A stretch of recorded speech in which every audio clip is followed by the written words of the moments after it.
Anybody been paying attention to any of the football? What's that? Yeah, it's the skin back. Well, I mean, in Is America, it the one where they run around a massive field and trip and hold their shins for nothing? well, that is football technically, football. However, but I was more meaning the pigskin, the gridiron, the footballery.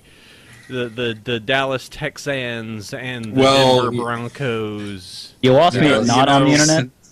Yeah, Johnny Football got his first playtime in as part of the Browns a few days ago. What an unfortunate name for a team.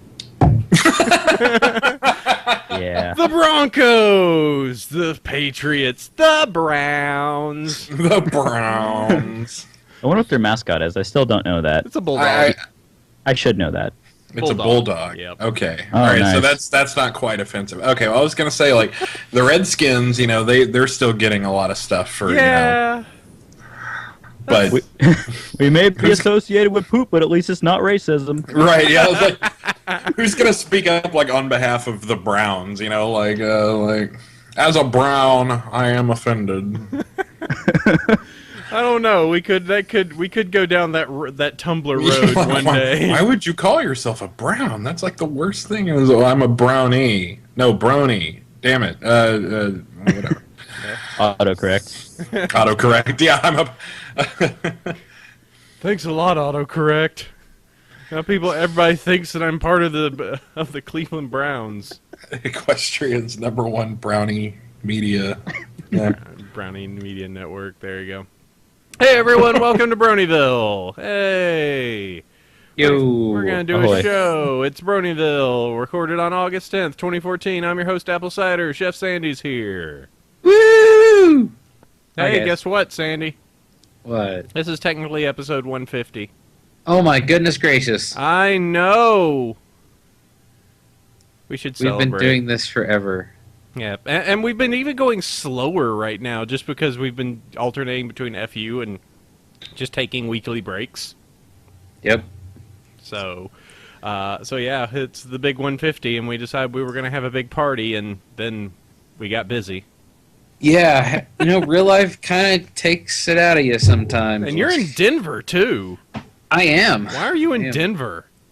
I am being my super secret furry self and Gross. helping a friend at his table for the Gravy. weekend. Would that be our friend Inky Spots? That would be indeed. Good old friend Inky Spots. Person who manages to host all of our stuff for free 50 free. Yeah. He's a nice man. But cool. So it's kind of funny. Like, oh, you're at Denver. You're almost close enough to touch. Like by less than 1,000 miles, I guess. I don't know. I guess probably less than 1,000. I can feel you closer to me. Is that a gravity joke? I don't know. You can't make those anymore. I don't know. I've never seen Gravity, so maybe. No, not happenstance. Not the movie, the physical concept. Oh, sure. Oh, no. God, no. Ouch. I don't know which is nerdier. Right. But actually, on a side note, and hello, Silver Eagle. Hi. Jumping in there. I actually caught up on. So we've been setting up stuff on a new streaming service because Justin TV got banhammered into the face of the sun.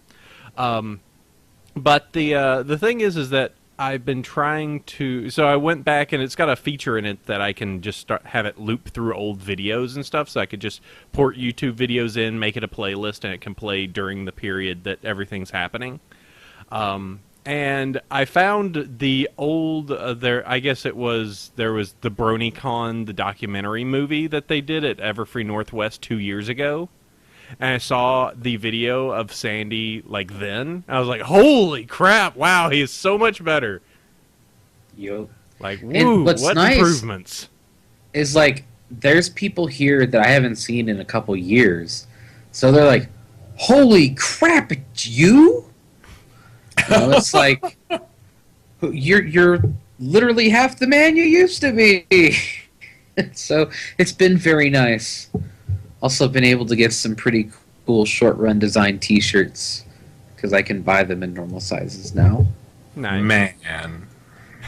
Man. I'll bet that's awesome. It's all pretty cool, supporting the furry economy. There's actually been a couple of pretty cool. I wouldn't call them fursuits, but there's a vinyl scratch. There was a changeling, a really good looking changeling, and somebody doing chrysalis. And the chrysalis had a little Flufflepuff, like mini plush animal, and like wearing it on her head. Oh yeah, I did see that picture. That's kind of cute. So it's like, hey, there's even some pony stuff out here. Yep. So we got Silver on. Let me make sure I'm not leaving everybody else in the dark. We have BHHammy with us, stating his name correctly. Or you stated before the show that I have to say you incorrectly for you to be on. So hi, BHHammy.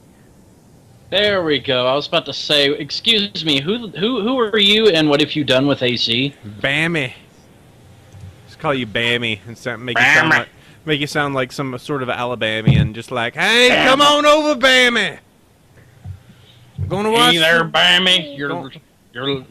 Y'all are late for the alligator races. That's exactly. Y'all late for the gator races. Two-Toed Ted is gonna beat out Big Bill in the race now. Oh, God. You sound like you know this from experience. That's pretty believable. Yeah, I can. I have family who has relatives from Louisiana, and we don't live that far away, so. Well, nothing good has ever come from Louisiana. Thanks. That's just I know. I just take those as straight digs to Spaz, just every single time. It's Spaz is over there like, Arr! He doesn't care. He knows anytime I bring it up, it's just football rivalries. He's just like, yeah, but your football team still sucks. I'm like, shut up. So, and we also have pulling one of our fans, friends, and everything from the community. I actually have DJ Lun3r with us today. Hey, man. Hello. How you doing, sir? How's it going? I'm actually doing pretty good here. So, what are you up to? What's your day been like? Oh gosh. Wow. Running back and forth. Oh god. Oh god. Oh god. I'm gonna be on a podcast. Oh god. I need a microphone. Yeah, oh god. That's about me in most instances. I've gotten into the horrific habit of, and actually Silver was explaining this before, of just having a microphone on you at all times. Like I see a blue microphone no more than 15 feet away from me. So if I need to snap in a USB microphone, I'm done. I've got a pack of 4 in there. I've got lapel microphones at work. I've got, I believe, at least one regular condenser as well as a dynamic microphone. It's like there's never a point that I'd just be like, oh crap, I don't have any way to record right now. Sad thing is, I used to carry microphone with me at all times. But I just slacked lately because I just now got a new laptop after my old one died earlier this year. Yeah, I've actually taken to, and this is why we were talking about it, is I've taken to carrying one in my laptop bag. And it's not like one of those, it's not an actual laptop microphone, like one of those little tiny ones that attaches to it. No, it's just a full-size dynamic mic. With like XLR hookups and stuff on the back. But I bring it just because I've had so many times where I've been in a crowded Starbucks and somebody's wanted to Skype call me, and then like they get on Skype and then they say, I can't understand you. All I can hear is drink orders. Like, okay, so it's like the man behind you needs to quiet down. The man behind you needs to quiet down. It's like, and then I'm over there like, Pinkie Pie, blah blah blah blah blah, like as loud as possible, like about pony stuff. So, yeah. So I brought one in case of microphone emergency. I've had to use it like 5 times already. I keep microphones stocked all over town in case of microphone emergency. In case of mic emergency, right? You jerks and your professional audio recording equipment. All I've got's a Turtle. I got a Turtle Beach headset with both of the the pieces right above the ears currently duct taped with cream duct tape to try and hold it together because I can't afford a new headset. Well, it's green duct tape, so it blends in with a Turtle Beach headset, doesn't it? Max Pro gamer status this is right true. there. MLG. True. Yeah, that's MLG right there. If you wanted to upgrade it, you could just go for camo duct tape. I'm sure that would actually work out pretty well. Hey. I you wanted can to find try that to duct be tape. at least a little non-stereotypical, but you're right. That probably would actually be pretty awesome. Because You can believe it, and I'll bet you can believe it, considering me. We have PVL blue duct tape that we use, and Yeah, I can believe that. I can actually. Yeah, believe blue duct tape and blue gaffer's tape, and we got the specific shade of blue that's like our blue. how professional of you. I'm like a brand Gestapo. I'm like, really specific about branding. So I'm like, I'm going to get duct tape. Like, what kind of duct tape? It doesn't matter as long as the blue is right. So, yeah. The quality I've is used crap, but the duct- blue is yeah. right. My new truck, by the way, is that same blue. That was my purchasing motivation for that truck. Not to get a truck. I wasn't like, man, I really need a truck that conforms with our branding standards. Like, I didn't say that, but I I was in the market for a new truck anyway. And so, like, when they were like, well, what color do you want? And I'm like, and I showed them a picture. That Quick color. to the Seagull Mobile. And they said so electric blue, and I'm like, oh yeah, that sounds nice, yeah. So, yeah, I've got a Pivel wagon now. Yeah, I'm I've gonna used start duct calling tape you on Seagull electronics. now. I've used duct tape on electronics Seagull. far more than I'd care to admit. Seagull, people call me Seagull a lot. I'm gonna start calling you Seagull now. Ooh. Mine? Well, guys, Mine. let's go ahead and let's take care of the needful. We actually somehow, I guess, maybe have pony stuff to talk about. I guess it is the summer.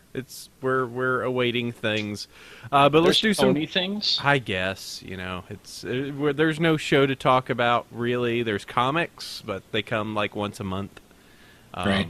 And then we're just waiting, all with bated breath for Rainbow Rocks. Woo! Can't wait. Layside. Boy, I hope you got your Yeah. tickets. Woo! I'm going to be man. entirely honest. That's probably going to be one of the very first pony-related things that I actually miss out on, like intentionally. Oh, You know you're going.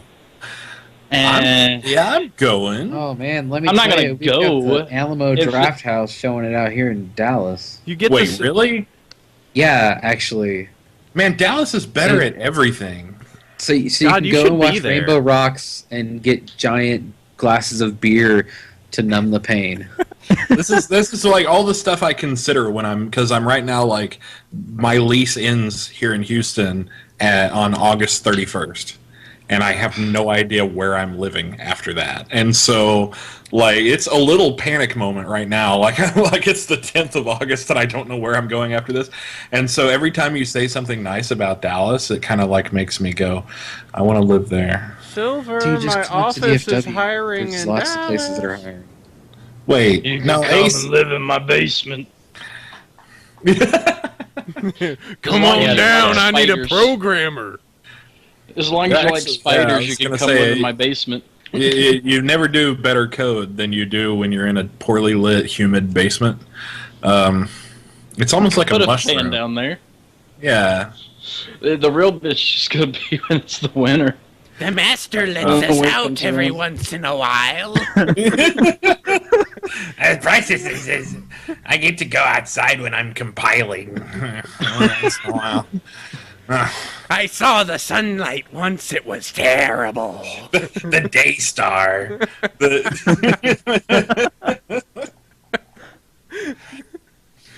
This is what people think web programmers do. This is what people think. And I'm like this. I'm picturing this in my head Venn diagram of Brony stereotypes and web developer stereotypes, and like right where they overlap is this. Fedora. Like like My mom's basement. Yeah, she. I go on there and I LARP. and when I'm not doing that, I code. It's like the same stereotype. for Silver both. Eagle calls all bronies. other. Calls It's all. Yeah, you and your spider companion friends. This is Harry. This oh. is Leggy. This is Eyes. And here's Frank. I would be on board with this right up until the nopes, until the spiders. There's Yeah. a dead rat in the corner. I call him Jeffrey. We do actually.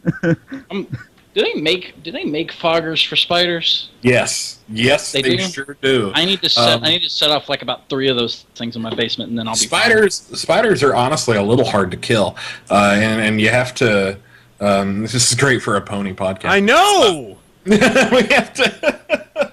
So Rusty just said spiders are cute. The foggers. It's been nice talking to you guys. The foggers will kill off like every other little crawly insect, but the thing is, the argument some people have is the less lethal spiders, which I love that expression. It's almost like the taser of bugs, right? It's like a taser is a less lethal, weapon, but yet still like people die all the time. Yeah, so don't worry, I'm just going to shoot you with this shotgun full of beanbag rounds. Yeah, it'll be fine, unless it hits anything important. Yeah, much like a your heart. That's too bad. Oh. Yeah, someone shot me with a beanbag thing right in the feels once, and it I don't know where I'm going with that. I got shot with a beanbag thing right in the feels once. Yeah. But then I realized, fighting is magic was never going to actually be a thing. Oh. I thought you were going to make a Skyrim joke, and I was about to just rage quit the chat. Yeah, but then I took an arrow to the knee after the fight attacked, and no, Any I was other making a setups very to- poor taste fighting is magic joke. oh, all To right. show that I'm still just a little bit bitter. Hey, Sandy, is this the show? I think so. Okay, all right. I was just wanting to make sure. We went somewhere. We went to spiders. We started talking about spiders. So, all right. Well, let's do this. We got our usual, the favorite episode that we haven't really done in ages. So let's just catch up with this. Brand new person, DJ Lun3r. Favorite episode. Do it.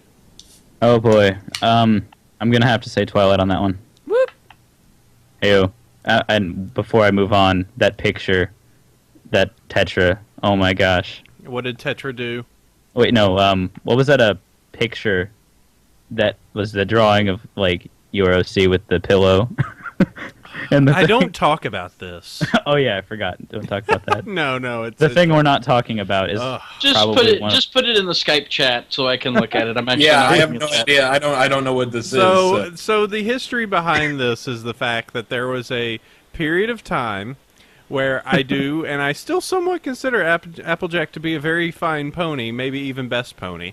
But Tetra, I guess for whatever reason, decided to get back at me and supplied everyone with a picture of me lying in bed with a Dakimakura of Applejack while Twilight Sparkle walks into the room with a bouquet of flowers that says 3rd anniversary, and there's a tear that's- going down her face. That's painful. Like it's like, Yeah, ooh.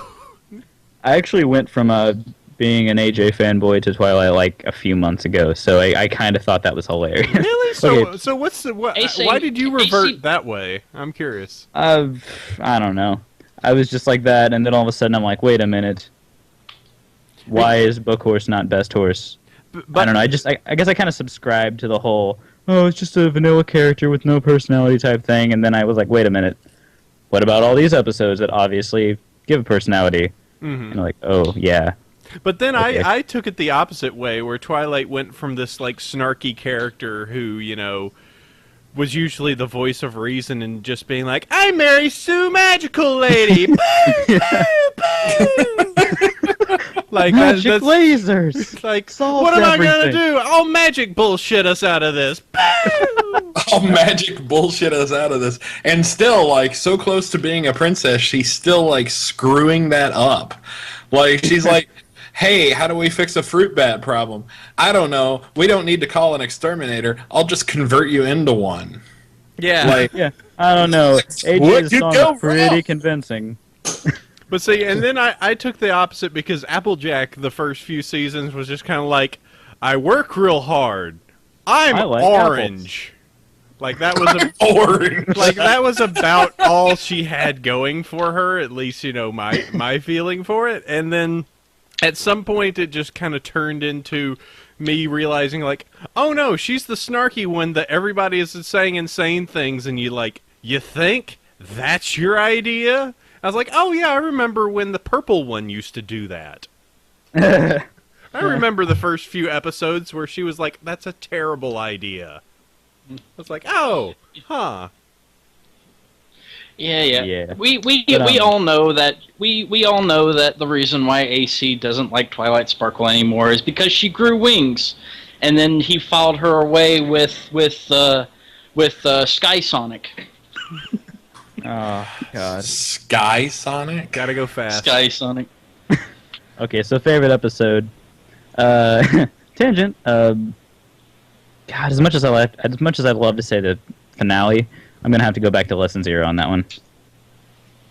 No, which finale? There's been 4 of them. Oh, the most recent one. Okay. I'm just gonna have to say Lesson Zero though, because just the mental breakdown was the funniest thing I've ever seen in my life. Clock is ticking. Just a little bit. It's just like finals week all over again. Or just going psychotic. Yeah, that totally works on that. Okay. So let's do some check-in. Silver, favorite character, favorite episode?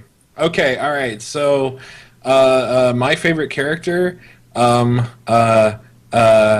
it changes from time to time, and I'm supposed to pick something different because every time I pick Luna, and it's still Luna. Okay, cool. However, I did realize that Applejack is I'm starting to like I'm starting to like Ashley Ball's interpretation of Apple Dash.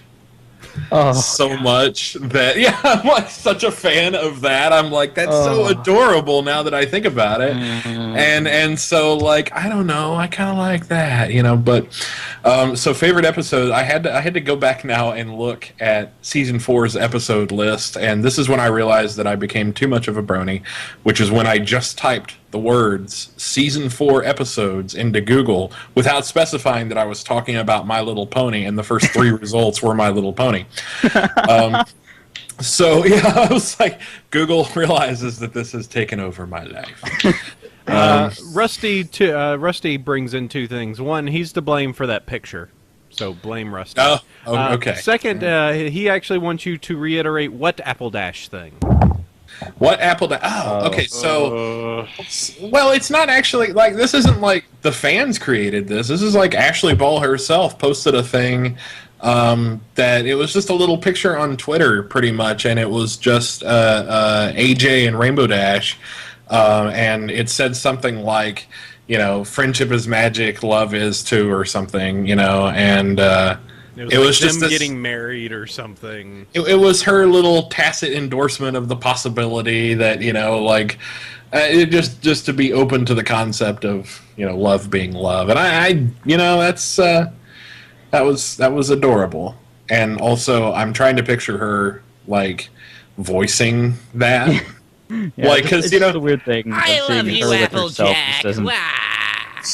Because she actually, this is one of my questions in the interview that I did with her is shameless, but and the interview I did with her shill, god damn /Ponyville Live Global was like one of the questions is, do you read them in constant, like, are you arguing with yourself literally just in a room with a microphone in front of you?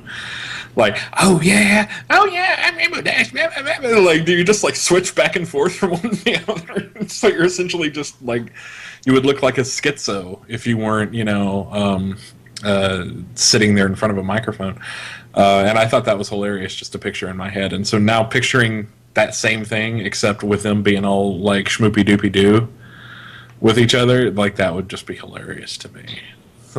I honestly believe that if Nicole Oliver weren't there, that they would be playing with the characters, shouting curses at each other while the microphones are off and everything. They would be doing that. Are you pretty sure? I am absolutely certain that happens. I'm absolutely the thing is sure. Yeah, I'm sure they goof off. If Nicole Oliver is not in the room. Oh yeah, because Nicole Oliver is Pony Mom. Even if she's not playing Celestia, she's Pony Mom, right? Yeah, she'll keep a tight leash. Pony Mom has played some pretty crazy roles too. I'm just saying. She has, yeah. Yeah, but she just kind kind of gives off that presence that she is always in mom mode, like about 95% of the time. She does. She has like that aura about her, which is fine. She owns up to it. Well, right.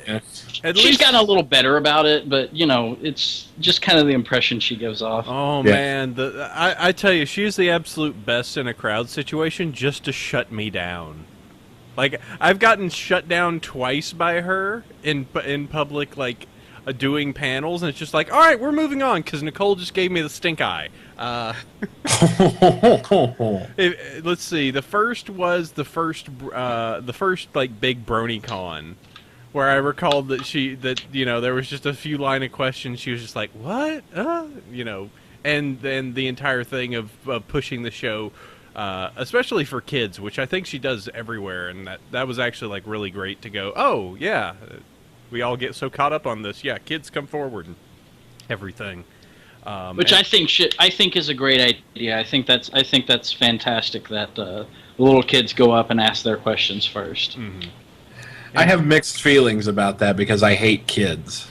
Yeah, but that's you and Sandy can join your little I hate kids club together. Yeah, but like honestly, like every time I listen to when I listen to these like panels and the kids come up first, I'm like, I get it, and this is for them too, and I understand everything about it, and I'm not objecting to the concept. I just like. Kids don't have filters yet, and so like my memory of children is like crappy little grade school kids being really mean to each other. I would like to add bronies have filters. The kids have asked some of the most like damning questions though. Of like, I remember it like at BabsCon, like one kid came up and said something like, wasn't the question like, how can Pinky Sense be real if God isn't real? Oh, wow. Was the question or something, and this came out of like from the mouth of what must have been an 8-year-old kid, and I remember Tara was like, "Did I just get trolled?" I was like Jaden Smith. Like, wow, yeah, exactly, yeah. How can mirrors be real if our eyes aren't real? But it was one of those moments, and I was like, wow. I don't know if you've ever seen something like that go like Q&A go to a screeching halt, but I think that's how you'd probably do it. Yes, that is how you get the audience to just kind of go. You just this is the intake of air you can hear from the crowd, just gasping. Crossing arms everywhere. Like, it doesn't. It's like, what are your feelings about the current situation in Palestine? Oh, Talk about something else. Ooh, moose. Oh my god. Yeah, Nicole Oliver though. Like, I remember watching the that first year that everybody started streaming the conventions. I would like just kind of set aside a day and just watch them and watch all the panels. And Nicole Oliver, like she would give just her fellow panelists the stink eye. Like there was one point, I don't know if it was Andrea Libman or Kathy Westluck, but she gave them like the stink eye like several times throughout the entire panel because they were messing around with their voices on stage and everything. And at one point she actually looked over, she just stared at him. She was all like, "Are you done?" She actually said it on the microphone. And I'm like, not angry, wow. I'm just disappointed. I'm so sorry, Nicole. This was like one of the first couple of panels that she'd done, I think. I'm not sure, like pony panels anyway. And like it was just like, man, you really need to chill out just a little bit. You're at a convention. You're here to have fun and cut loose and on someone else's dime, mind you. Right. I mean, at first they were a little nervous. I mean, because they didn't want to bite the hand that fed them either, And I think that's like she comes from that like time period at the beginning of the convention world where there was still that, because for a while and right before Las Pegasus there was that moratorium on going to conventions at all, and it was all just because like it was happening so quickly that they didn't know what to do, like how to properly negotiate that whole thing. So I can understand how like she might be like, okay, all right, let's not push the envelope too much or else they're not going to let us do it again, and Come on, guys. We can't push this free money train too hard. This free money train too hard. Yeah. And there's other stuff about that. That's too much inside baseball for this podcast. Moving on. Yeah, let's do it. BHHammy, what's your favorite character, favorite episode?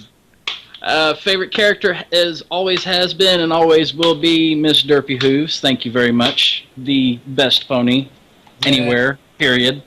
Yeah, you know it's true. Mm-hmm. And favorite episode? Well, I used to always say it was Hurricane Fluttershy, but I'm going to be entirely honest. Testing 1, 2, 3 has really pushed on that. That was seriously one of the most solid episodes the show has ever done. Like, wow. That was the one with Rainbow Dash having to take the test, right? I'm not that tall. My favorite moment. she had to take the test, and then it was the lesson of not everybody learns in the same way. And it's just like every single bit about the characters was absolutely perfect, and they just lined it up, let them just kind of ricochet off each other, and made for a very natural feeling, very funny, very well done episode. I loved it. I loved Nerd Horse and Gym Class Try Hard Horse just going at it. Gym Class Try Hard Horse. Wow, you gotta go there. I've never. Hey, I didn't say she's a bad character. I just said you can't deny that's kind of the. You stay off my favorite main 6 horse. Hey, she's improved quite a bit since like season 1. She's improved quite a bit since season 2.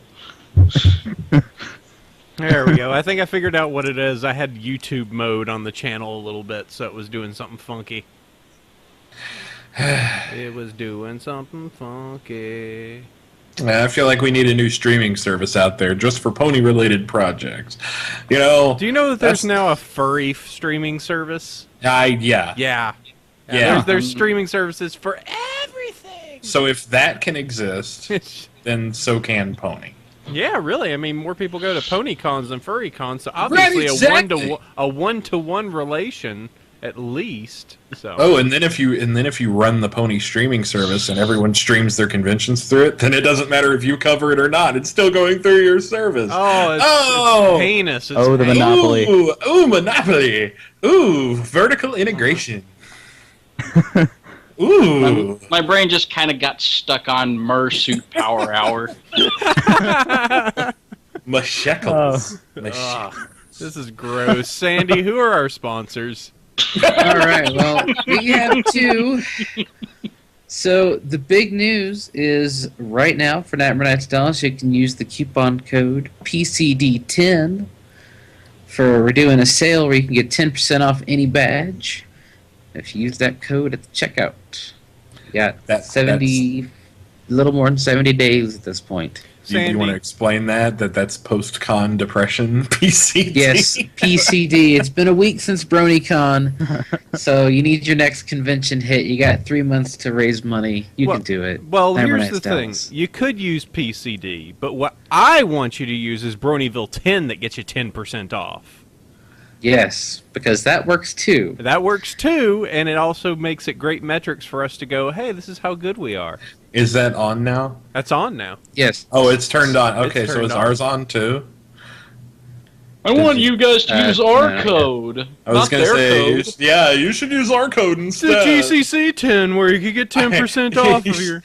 You should use my favorite code, IWTCIRD10. Which is... Is that 10% on or 10% off? I don't know.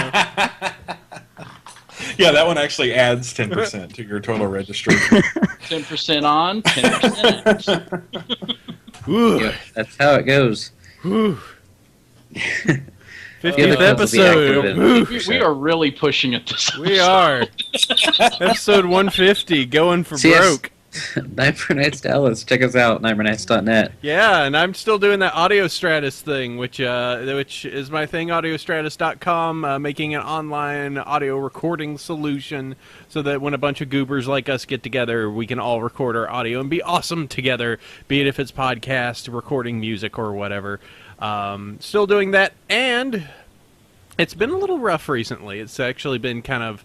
I will say I've been moody as of late, and being a little slow with the project, but I've actually got somebody over here in the Bay Area, a friend of mine that sounds like he is going to be my technical co-founder.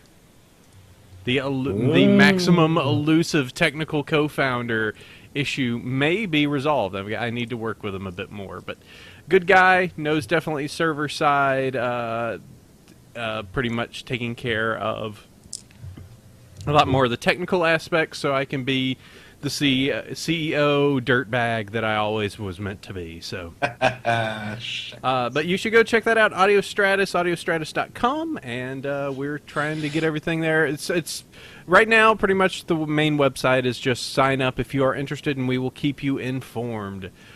So yeah. All right, topic time. Really, I think just moves into news because there's really a whole big bucket of nothing out there, unless anybody knows of anything. Besides the fact that Legends of Equestria is doing a thing today. We've got a thing. What's your thing? It's sort of a plug, but not really. It's not for us. It's for our friend. Okay, who's your friend, Silver Eagle? Our friend is named Archie. Archie is a pony musician. And he made he has made and he still does make a whole lot of pony bangers, these electronic hits that are just all over the place in the pony community. He's done this for years and years and years, been a big part of the fandom. He's inspired a lot of other DJs and musicians to get started in the fandom. So we owe a lot of the Brony music community to him and his work. And he has got a cyst, an arachnoid cyst is what they call it, but it's growing on his upper part of his, and I always gesture like I'm not on the radio, like to the spot where it is, but it's on his upper part of his neck, and so it's growing right there next to his spinal column and the bottom part of his brain, and that's exactly as scary as it sounds, because that pushes on stuff that you need for living. And so what we're doing is in collaboration, there's probably a dozen musicians, big name musicians in the pony community that all came together to do this mega collab album called The Desolation of Archie, which is a joke because his new name outside of the fandom is Deso. So it's The Desolation of Archie. But this is a giant collab mega album. This thing's going to be amazing. All the songs are really, really cool on it. That's rolling out August 17th. So that's Sunday the 17th at 1 a.m. Eastern. And so for the 24 hours before that, we're doing this 24-hour streamathon, DJ mixathon, fundraiser, Skype big conversation thing with everybody we can get to get into this big giant call and help promote the cause and help raise donations for Archie's health. And so that's going on Ponyville FM, which is Ponyville Live's electronic / DJ station. And that starts August 16th, so Saturday the 16th, at 1 a.m. Eastern, and goes the whole 24 hours up until the event, up until the album launches. So it includes a whole bunch of sneak previews of the songs that are going to be on the album, and all the proceeds raised during that time and raised through Bandcamp from his album sales all go to Archie's surgery to get his stuff treated so that he can continue to make awesome pony music for us.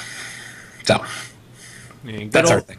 Good old Scope in the channel actually giving us some nightmare fuel of showing off an arachnoid cyst here. No, ooh boy. No. Oh, I mean, okay. It's called arachnoid. That should give you an idea. It's bad. It is not a cyst made of spiders. However, that would be as bad. It's as close as you can get. It's really scary. I'm totally not going to look. No, yeah, don't. Yeah, it's. I'm gonna scroll down in case. I don't know why you guys are. They're CT scans, so they're not right now. The CT scans aren't that bad. I imagine if I went and just Google image searched them. Yeah, you'll find the actual surgery, and that's really scary. I'm sorry. The moment you say CT scans, I immediately tune out. Sorry. Nope. That's cool. You can actually the CT scans. You can actually see the eyeball. Well, you can see, you can tell, from these scans, they push in, like they really do, like mess. Like they scramble the surrounding brain. It's really actually very scary when you look at the pictures to think that this can happen. Like this can happen to anybody, really. But you guys are doing this on purpose now, just because I'm not looking at the picture. No, it's medically fascinating, but also scary because that's like, yeah, we know that guy, right? Like that's Archie. He's got that going on to him, and that sucks. So and he's a damn good musician. Too. And he's a damn good musician. So, yeah, but surgery can remove it without the risk of rupture. You know, so but because he's in Russia and he doesn't have health insurance, and things are weird in Russia right now, it's a little harder. So. That's why we have to raise money. Russia! Russia! Ooh, boy, Google image searches. Ah! Yeah, no. What did I do? Oh, Yeah, no. This is a bad plan. Nope. You knew better, and you did it anyway. I know. You brought it on You yourself. could have prevented this. Tell you what, You should have prevented this. You know what? You You should go check it out. You should Google image search just so you know how terrible this is. Oh boy. Woo. So yeah. That and what's just go ahead and give the fundraiser information again. The fundraiser information, if you want to donate to it, well, the stream is going to be on ponyvillefm.com. The album's going to be on Archie's Bandcamp. But if you want information on the fundraiser, that's at wolfbeats.com. So Wolf Beats is his management company, a guy named Wolf. Cool dude. And if you go on the top where it says Deso Fundraiser, click that. And let me make sure that I'm right on. Yeah, wolfbeats.com, and then go to Deso Fundraiser. And that's got all the info on like where you can donate. You can donate through PayPal. It used to be you could donate through Bitcoin, but they got a lot of Bitcoin stolen, so they turned that off. But yeah, it's even got like medical documents, like the X-rays from his scans and stuff. Like they're kind of weird to see, but like because people thought that he was faking it, you know, in order to like cash in on the Brony community. So they went and they actually scanned all the X-rays from like his doctor just to prove it. So yeah, everything's on the up and up. He really is having some problems, and yeah, so you can go over there and donate. Okay, well, cool. Or not cool, but Well, cool. Yeah. yeah, great. That's great. Oh, sweet. Oh, Yeah. it's cool. It's cool that you're doing something to try and help the guy out. Right, 'Cause yeah. he is a talented musician, and yeah, it's one of those things where, unfortunately, living in Russia, it's not like he can entirely easily just jump Just in. Go fix it, right? You know, like it's something we would have less trouble with here, you know, but Well, still. and then have the $70,000 owed. To, you saved my life. Now I've got to pay for the rest of my life. Right, yeah. Whackity schmackity doo. Great. Medical indentured servitude. That's what we're talking about. No, we're Crippling not. li- We're talking about the news. Crippling Lifelong Debt, the Show Tunes version by AC. I had a cyst in my brain. I had to get it taken out. It was $100,000. Oh, and God. I'm never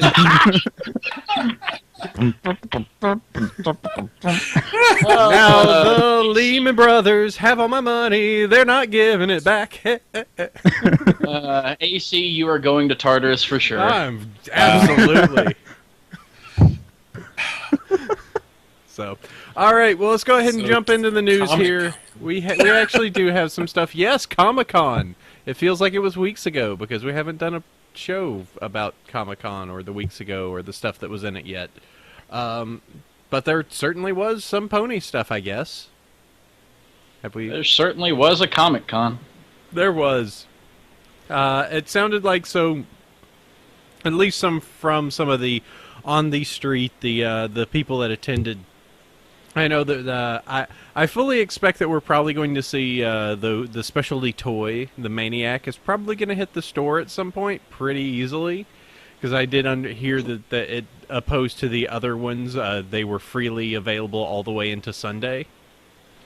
And I did hear people say that even in person, that it actually is pretty cool.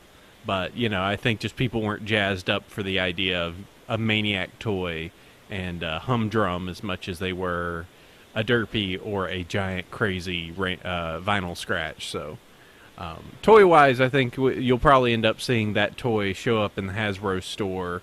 Probably still at its San Diego price. It already hit the web store, Rusty says. So I wonder if it's still available. Let's see. Actually, if somebody can provide the link, that would be gorgeous. I'd be interested to just see if it's still there and still available. But yeah, at least toy-wise, it sounded like that. As we kind of expected, we kind of saw that it was it was the Maniac, and went, oh well, I guess that's kind of cool. Well, we also didn't think that we weren't ever going to see the Maniac ever again. And then that changed, as the news will state. So let's go ahead and check this. The first big thing, obviously, out of Comic-Con is the My Little Pony panel. Lots of questions got did. Point. Season 4 was a challenge, as you would expect. Q&A. So we've got a bunch of questions here, pretty much pulled from the My Little Pony panel. Let's see if there's anything here that is of any note. Will Twilight's Library come back? We'll see. Flutterback, Mike Vogel wants her back. There's a lot of perhaps in here. Right? Yeah, maybe. Can this character come back? Sure, that sounds cool. Maybe. The translation for that is, it's not going to happen this next season. Sorry, guys. That's a good question. That's a good question for next year.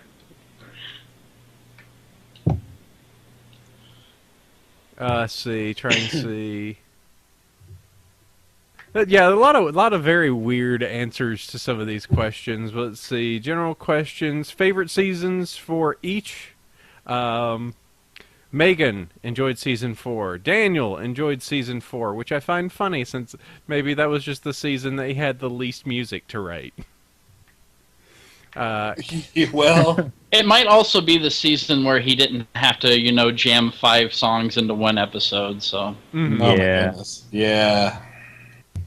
Yeah, I just thought that was kind of interesting. That season 4, it was one of those things of going there just doesn't feel like there were many songs this season. I mean, granted, the ones that were out there, Hearts as Strong as Horses, okay, maybe. The Apples to the Core, really, really good. But beyond that, I just my brain filters off into the nether. But but then there's Bats, which is it's an unsong, right? It's kind of in this slant, dissonant rhythm. It's kind of I don't know if that's really. It's if there's not an electro swing remix of this in the next 4 months, I'm just gonna be done. Is Eurobeat going to put something out? Are we? What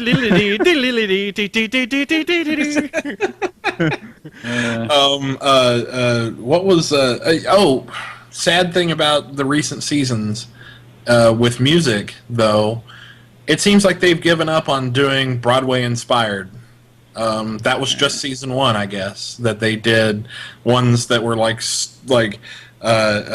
Stitching It Together was specifically from Sunday in the Park with George, and At the Gala was specifically from another Broadway show, and that was a really cool and adult level throwback to respectable stuff, and they just stopped. They just haven't done it, and I wish they'd get back to that every once in a while. It maybe isn't every once in a while thing, but I'm much more. Again, on the other hand, when you try to ape a bunch of other stuff, you get bats. Yeah. Darn you, Daniel Ingram, for making me enjoy pop music for once. You monster! It's I know this is a movie I don't like about humans, and I know this is a genre I don't like, but I can't stop my head from bobbing back and forth. Is it terrible? Yeah. So I'm looking at the also as part of the link that you can find on the show notes over at BronyShow.com, BronyvillePodcast.com. I'm looking at the season 5 animatic that's listed there as well. And the terrible thing is that with the sound off, it looks like Putter-Up stuff. like just watching it, I'm just kind of like, oh, they're gonna make it again. They're making it. It's like I'm half expecting just to watch this and then just hearing the, I guess that we could go on another adventure if we really wanted to. I don't know. Yeah, if that's all right with you guys, we can do that. I don't know. I'm into this. No. Okay. I'm worst pony. You gotta get Greg on here sometime. That'd be sorry. awesome. Dude. Well, we can get Petter on here anytime we want. He lives like 10 minutes from me, and he was over here. Wasn't he over here the last time we did a show? Was that Bronyville? That the last time, He was like, on, yeah. yeah, Petter just shows up at my house. Like, Oh, yeah. It's like, oh yeah, so we got Petter on our podcast. So too. I was just part of a breaking and entering. It was people I know, Yeah, so it's fine. I'm being robbed. Oh, wow. Oh, hey. And then he's like, oh, what's up, you guys? Yeah. Rainbow Dash presents robbery. Yay. Yay. I'm here for your stuff, if that's okay. I'm sorry. I'm worst robber. Hand over your food. I would like to eat it in front of you. Yes. Throw Pinky on your credit cards. Roll Pinky over. Kill her. Yes. No. Yes. No, we can keep doing this for another hour. I'm happy. Give me Yeah, your we rotten could- cabbage so I may throw it at the yellow one. Yes. They think the diabetes has claimed Pinkie Pie, but Pinkie has claimed the diabetes. This reminds me. This is the most Rainbow Dash Presents references I ever do, because every time Petter-Up's around, I deliberately do Friendship is Witchcraft references instead. Wow. Like just to piss him off. You know? I'm always Really? like literally the other day, like when he first moved here and we started hanging out, the first thing we did is when we all hung out, we all started singing. We're just like, when you're ripe with devastation, there's a simple explanation. And he's just like, that's not mine. I didn't do that one. Hey, remember that one video that's not yours? The one that's not yours. Remember that great Sorry. video where And also Twilight was sucks. trying to get with her brother, and yeah, that was a really fun one. Yeah, since we're not related, it'll be okay. Oh boy. So yeah, there's the animatic. I'm watching it now. It looks like some good season 4 or season 5, I guess. Whatever Pinkie season Pie's. we want to do this thing with. Piggy's family just crushed by Spike's foot. Spike always just being the traumatic one. That was the greatest thing ever. So I yeah, think the humor's getting more like a little older in how like the target demo humor is getting a little bit older. It seems like the jokes are all very what you'd expect from a little like I don't know. It's weird to explain. Like judging by that animatic, anyways. Like it just feels like it's made for a few years older than what it's been previous. It's stepping into like Pixar territory. Like Kinda. Pixar I mean, territory is Well, to be fair, though, the show has been going for 4 years, and the kids are getting a little older. Maybe they feel like it's time. You know, Certainly. it's like there is a big difference between a 7-year-old little girl and an 11-year-old little girl. True. There is a pretty big difference. I yeah. just hope they don't do what SpongeBob did. Because SpongeBob realized that their original audience was like 18 years old now, so they're just like, crap, what are we going to do? yeah. Well, if you want to check out the notes here for the panel, a lot of it is answers such as, will the CMCs ever get their marks? You'll see. Will there be any more G1 ponies? Yes, perhaps. Will we see ponies? Anything is possible. But there's also the animatics here. So if you want to check that out, that's all listed there in the show notes. Moving in Hasbro, and that should be IDW highlights. Whoop, whoop, whoop, whoop. Oh, I can't type. That's supposed to be a space. Let's see. So highlights from that panel. Let's see. So this is just the detailing of what they're doing a little bit with the comics, and a lot of this is actually going along with the line of Power Ponies that they're actually going to come out with. Now, does anyone know if this is actually a full-on like separate comic, or is this just going to be a mini-series? I think it's going to be just a one-off, like they had the Equestria Girls annual last year. Mm-hmm. Maybe they're doing this as their annual. Okay. We're just going to have a multiple Power Ponies. Somebody asked, when is the Transformers versus Pony coming up? Anything is... Pretty much they said, let's see, Tom Scully, been promoting TF versus GUOE everywhere I go. Then I get the question, when I get that question, when are we doing that? You need someone who grew up with this stuff. I imagine something broader, an ultimate Hasbro crossover, ponies and ROM and Mask, and pretty much Michael Kelly takes the Tom's mic away. But that would be something kind of nuts, an entire enormous Hasbro crossover. What other franchises does IDW have of Hasbro's? There's G.I. Joe. Oh, G.I. Joe. That would be a weird but amazing crossover. Ghostbusters? Godzilla? It's like, why does Pinkie Pie have a gun? What is going on?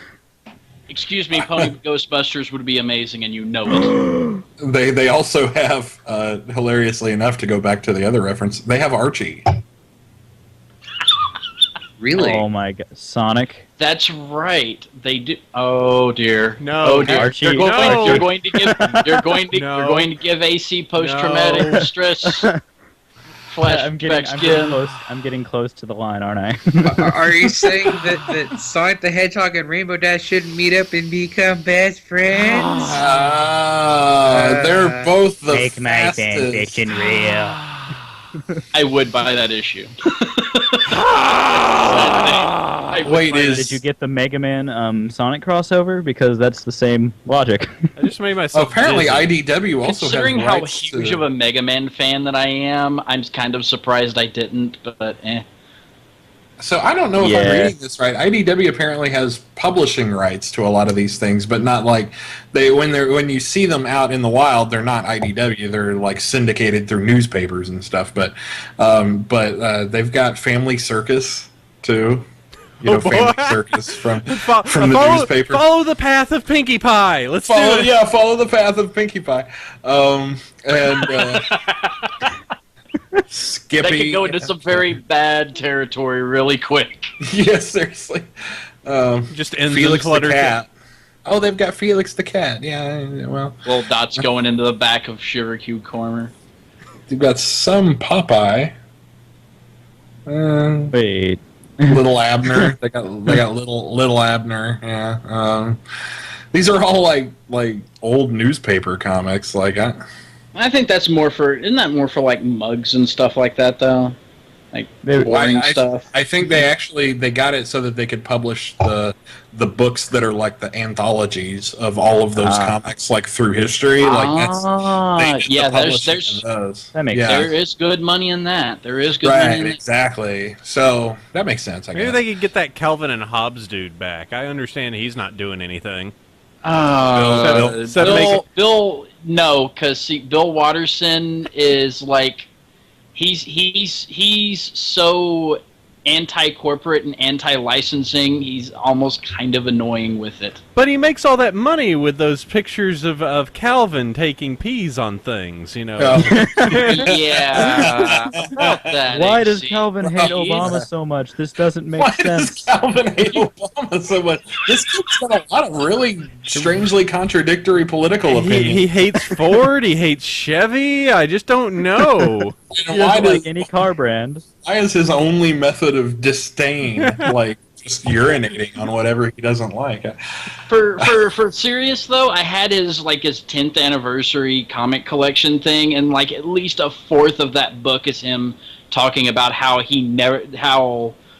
licensing comics is wrong and he never wants to do it and all this other stuff, and how he doesn't want Calvin to wish mothers a happy birthday or something like that or whatever. he got into a big huff. I remember this is what made me kind of like second guess his stance on all of this. Is he got into a big huff about people just posting, like, because his comics aren't available online in some instances, and so they would post his comics online because really there's nowhere else we could get them, and he would flip out about it. Like he would really lose his cool about people posting his comics online. And like it was like one of those, like, this is gonna happen, dude. It doesn't. Like you. Excuse me. That seems rather contradictory, considering the fact, like, I don't want licensing because that's wrong. But then it's like, but I don't want it to be available to everyone on the internet. And then I think the reason for both is actually fairly. I guess when you look at it, he wants to maintain the purity. Ownership. Yeah, the ownership, the propriety, the purity of the series. He doesn't want it to become bastardized and become. I guess that makes sense. Excuse me. As long as the internet exists, that is it's the going to happen. Yeah, no, the internet, exactly. Yeah, that's why, when I saw that, I thought he's got a certain kind of optimistic naivety about the way the world works with this kind of stuff, and he's so cute. he's got enough pull that he can sort of have his way in some sense, but he really can't with the whole internet. Like he's just going to Streisand effect himself into getting more bad publicity if he keeps up with that. I need to go find that example of where he just flipped out about it, and like a lot of people say that I kind of lost a little bit more respect for him today. I'm going to be entirely honest. That's pretty dickish. Well, and part of it is I think he really did get kind of the short end, because the entire Calvin peeing on things. That entire thing was very much him losing control of the character, and people just kind of running away with it.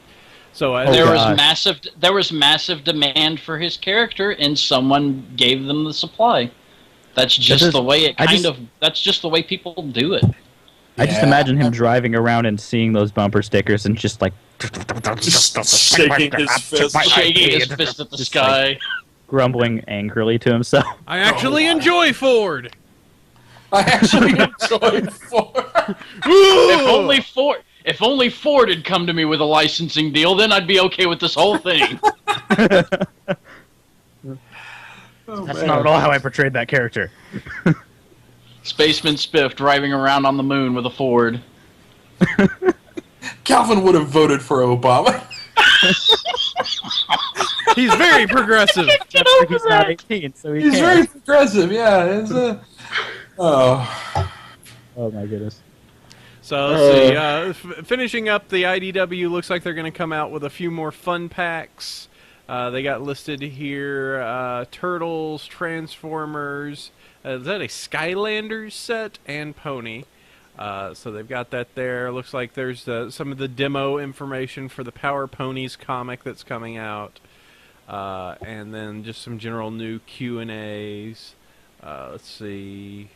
What pony is the hardest to draw? Celestia, they state. Favorite pony and favorite one. She is the hardest to draw. She is Big White Horse with crazy mane. It's more her mane than anything else, yeah. Let's see, favorite pony and those that have created. Andy, as we all know, likes AJ.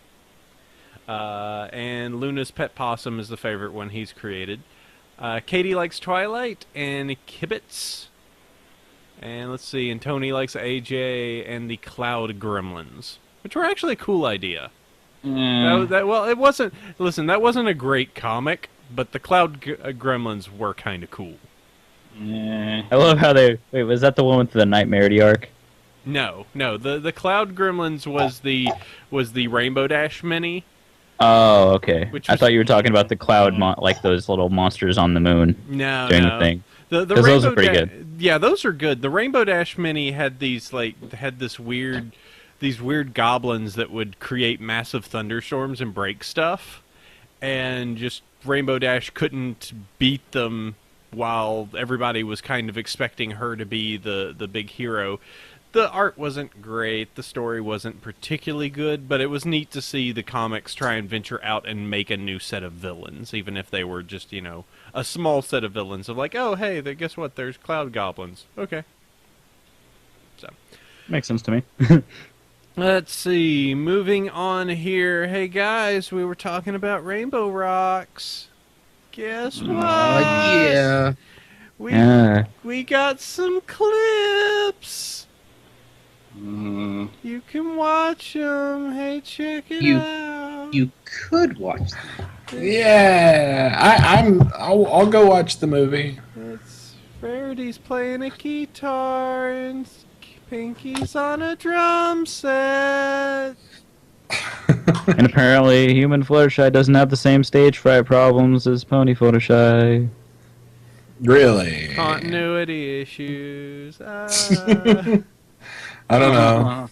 She really found her legs. The good night, But everyone. But yeah. Special guest star, Human Sonic the Hedgehog. Oh no! What am I? What kind This isn't what I signed up for! Hey guys, I hear you need a second guitar player. Way past cool. Speaking of series the fans Speaking of series the fans don't like. Human versions of me, amazing. Ugh, no. All right, I'm out. No. Yeah, we've got 4 minutes of Rainbow Rocks. Okay, well, let me be honest. You've got about 2 minutes and 30 seconds of Rainbow Rocks, followed by 2 minutes of after video on this. It's more Rainbow Rocks. I guess we'll see. I might be dragged out with Tech to go see it. I don't know. I'm sure it's probably we're very much in that stage that we were last year, where it was like, so is anybody gonna watch this thing? I don't know. I don't think I will. No, I don't think I'm gonna go do it. Then that week of, it's just like, so who went and saw it? Yeah, it's all right. Yeah, it's okay. Yeah, this is better than it should be. Everybody grudgingly going like, yeah, we all flooded the theaters and Hasbro made a lot of money. So. Yeah. Yeah. I live like 2 hours from the closest theater playing it because I live in Hicktown, Illinois, so I don't think I'm going to be able to see it in theaters. Hicksville. Hickville, yeah, definitely. Well, you get to see, looks like Sunset Satan is going to be a lot more prevalent in it, so. Hey. She's all up in this. Looks like you get Twilight singing voice all the time. I know. I like Sunset Shimmer. She's an alright looking character. I was kind of like, I like her design. And then we just nuked her into oblivion. And then she only wanted to have friends. We're going to forgive her, aren't we? She is just evil Twilight made good. She is Twilight if she never made friends and simply kept being a grumpy grump. So she was Bizarro Twilight? Yes. I will take over the world. I'm sorry. Please forgive me. Okay, I'm a good guy now. What? It's What? like Bizarro! It's a wrestling face turn. All you have to do is just lift their arm and go like, "You're my friend now." Okay, we're good. I'm a good guy. All right. Well, we gotta believe you totally him now. just threatened all of my friends, but you seem like a pretty good person now. I'm sorry, all I can do now is imagine Sunset Shimmer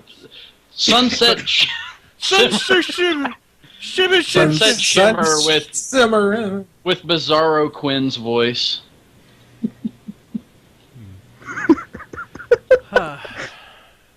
Yeah. So Bizarro! So Rainbow Rocks continues to be a thing. So I'm sure we'll probably end up seeing it. As long as the core demo likes it and it makes some money. Oh, I'm sure it'll make Hasbro money, and then we'll get another one next year, and they'll be all right. So what's the follow-up to Rainbow Rocks? Because so now they've been a band. It's going to have to be school politics so that that Twilight Sparkle could become student class president. I'm gonna say they go Hollywood. Well, they might. All right, so if we're So So following they're the, totally never ever going to go live action ever, if though. we're following the Never. name of the convention, we're gonna that get Equestria Academy. Well, no, I don't mean don't mean like an actual Hollywood showing. I mean that they all end up trying to get into a movie. Like in the show, they all be because I'm trying to follow the most trite like Barbie style. Like, what's the next thing we should do with Barbie this time? Now she's a fashion model. Now she's a Hollywood star. Now she went to the beach. she Just went to everything. She just Beach is a- musical movie. Da da da da. So let's see, Weekend at Rainbow, Bernie's with Rainbow Rocks, Fluttershy Flocks, Celestia. Oh God. no what? Whoa. We'll never make this live action, says the creators of Fairly Odd Parents. Oh God, that was the worst movie. Says The live action commercials for Pony for Equestria Girls. Oh God. Says the creator. I will say if they do a live action thing, it'll have to be a different studio doing it, which all the guys at DHX will be all like, we're free, the curse is over. And then just get some really bad video editing with like whatever character plays Pinky, and just like horrible video stretching, where it's just obviously just some guy playing around with After the Effects. fun part will be someone, Pinky's live action actor, actually attempting to do Pinkie Pie's voice. Oh my neck! Oh no. No, just dub Someone's going to need a lozenge or 5. MLP live action episode 2. Pinky goes to the hospital. Oh, dark fic. So- It was a if a chiropractor, voice- guys. If a voice actor loses their voice, is it kind of like a horse breaking a leg? Oh Do they wow. have to put them down? Or is that what you're Oh shit. He's like, sorry, Andrea, we gotta do this. It's better off this way. but I still do voices. Sorry. I think I might have accidentally taken this to a very, very dark place. Maybe we should move Wow. on. So the hub's doing a marathon. Segway! Grinding, squealing segue. In which Andrea Libman is not taken out back. We're never going to recover from this, sorry. So I guess they're doing a marathon. They made a whole bunch of videos. Next up, next news item. Extended version of Let the Rainbow Remind You. It's listed here. Seeds of Kindness has an album. I don't care anymore. Done with you. I'm never allowed back jokers. on the show again. Seeds of I Kindness. kind of wish I could see the live stream chat or wherever you guys are streaming now. When I said that. I don't even. Seeds of Kindness for Shine Together album. There's a link. It's good stuff. Alright, moving on. But yeah, so we got that episode discussion. So we actually do have emails. We actually have quite a few emails this week. Nice. So we can go ahead and jump on those like a bunch of maniacs. Is broken. Oh my gosh. Sandy, if you could get the link to our friends here. I'm just breaking everything when it comes to this right here. But yeah, you can always email across to us at bronyville@gmail.com. We can receive your emails, and you guys are really, really cool actually sending us a whole bunch of emails this week. I will go first. Sandy, you go second because I actually have one specific for you there. Tell you what, if we could go silver third, BHHammy fourthies, and DJ, if you'll go fifties. We actually go that deep this week. All right. Alrighty. He's on email. Yep, fourthies. All right, let's start this. Hey, Baroni Show. Wanted to thank you for your hard work during the hiatus. Being a new brony and pony-less over the summer hasn't been easy, but your podcast has helped me keep my proverbial head above the water. I'm sure making a show every week requires quite the commitment, and I offer you hearty thanks. Since I've written 2-ish reviews for you, the first one on Stitcher, which I appreciate. We are on Stitcher if you want to follow us there. I figure I've earned the right to shamelessly advertise my fanfic on your show. You have. Oh, and thanks for reading my review a few weeks ago for your super schmutzy voice, AC. A real treat.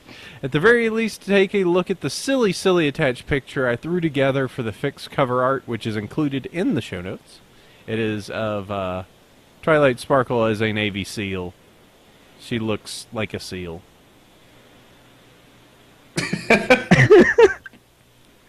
It's listed there. You can check it out. Fic title. So literal. I know, she is a seal. Friendship is flippers. I don't know. Fic title: Worlds apart and fighting alone. Short description: what is Twilight's only mean of survival when trapped on Earth? Become a Navy SEAL, of course. A completely ridiculous story told with absolute sincerity. Join Twilight Sparkle as she struggles to return home while fighting alone. Link to Worlds Apart and Fighting Alone. Again, thanks for the hard work. Look forward to more episodes. Matrix D. Picture of a Twilight Sparkle seal. Seal. I'm so interested. Yeah, it's on the it's just on the show notes. You should go check it out. All right, Sandy. If you will, this one by Jailbear? Jarbear? Oh no, Rusty just linked the picture in the chat of the terrible thing. No. Alright. Hey guys, sorry I haven't been listening live, but I've been keeping up with the podcast. So the question is, I was looking at registering and getting flight and room for Nightmare Nights and was wondering about timing. I understand if there's no schedule, but can you give me a ballpark figure about what time the con activities start and end? I'm trying to decide when I want to fly in and out. Thanks, Jerbear. Well, the convention's activities will start at 12 noon on Friday, October 24th. Noon will be the opening of the Dealer's Den. Registration would have been open from like 10. The first major panels will start around probably 1 or 2. And we'll have the corral open around then as well. The convention itself will end. Closing ceremonies will probably be at 5, with the our version of the Scritchin pitch, which is our feedback session. So things would probably be done by about 6:30 on Sunday, October 26th. So there you go. The Scritchin pitch. Yeah, it's where people tell you what they liked and what they disliked. I don't know. We haven't come up with a ponyfied version. There is a ponyfied version that goes around at other conventions. It's called like Nuzzle and Purr or something. But yeah, I don't. Horses don't. I don't really get it. Yeah, I mean they can, I guess. Winnie, I don't. Winnie, yeah, Winnie and Stomp all Winnie. over. I don't know. Winnie and Clop and Talk. Clop and Talk. That's a little different. That's put that on your Google put that. that In your schedule. Yeah. All right. Am I next? Well, next. Featherprop would like us to mention that we are looking for volunteers, I suppose, for Nightmare Nights Dallas or whatever convention requires more volunteers. So It'll be a Nightmare Nights. We can always use more. I mean, we have a very nice stable of people that have volunteered their time, and hopefully most of them will be able to make it. But we can always take more. The more volunteers we have, the less work each person has to do individually. At least in theory. just conscript all attendees to have to work for at least 30 minutes. It's like it's your mandated 30 minutes of sitting by this door. All right. All right, let's see. Go ahead, and I believe I said Silver. If you could go ahead and grab the next one here. It's a little much. What, the little one? Oh, is it the... Oh, yeah, actually, you do have the tiny one. I was going to say, I can do the big one, but... all right. No, I got the big one. Yeah. All right. Well, Silver gets the real-life consequences one here, so... Okay, here we go. Hello, Bronyville cast. Loose lightning with... Oh, God. Now, come on. Calm. I'm sorry, I'm reading ahead, and I'm I know. like, boy, I with know. a name like that. Okay, all right, here we go. All right. Hello, Bronyville cast. Oh, calm down. This All right, is serious. He has a question. It's serious. It's just a funny name. Loose Lightning with a need for help. I can't seem to get my parents to see that not all bronies are sexual people that could become child molesters. They even think I will be one. What can I do to help them see Loose Lightning? Excuse me, even thing. Do not misrepresent his words, sir. Oh, I'm sorry. Yeah, should I? Yeah, no, there is some typo on here, but I don't want to be there are some typos. But yeah, not to. Yeah, but his point is, how can he stop his parents from perceiving that we're all child molesters, or that he's one? Which, if your parents are saying you're a child molester, then you should just tell them that's screwed up, because that's like an extremely harsh character judgment for someone to pass on their own kid. Yeah. Just in general, right? Like, even if you like a show about horses or whatever, there are at least one or two normal people who watch this. You don't get this shit in the Wiggles fandom. Quote of the day. You don't get this shit in the Wiggles fandom. Everybody in the Wiggles fandom so baller. Every fandom gets the perception, right, that if whatever they do is someone else's definition of not normal, that must mean that person is not normal in a whole bunch of other ways too, and that they dehumanize that so that they feel a little bit better about what their concept of normal is. This is all really basic psychology, and it's really predictable, and it's crappy that your parents are feeding into that. But it's I don't know, like, that should never be justification for someone to want to conform so badly to the people around them's definition of normal that they end up losing themselves in the process. Like, there's some degree, like, I can understand going to work and maybe not wearing your ears and wings. Yeah. Like, I can understand some limits in the world, right? Like, which those limits would exist not with just this fandom, but with just professional society. Like, sometimes you just gotta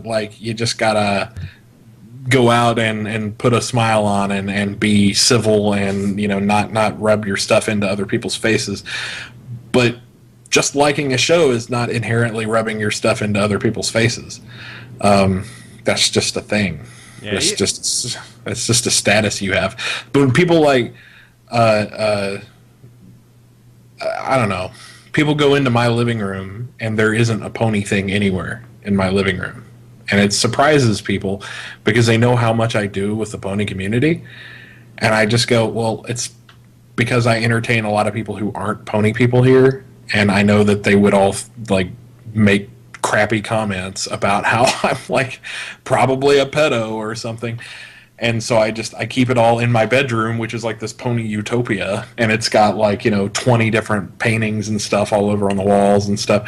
But I don't really have an answer for this one, despite having been around for a long time. I don't have an answer on how to deal with people who suck, who are that directly connected to you.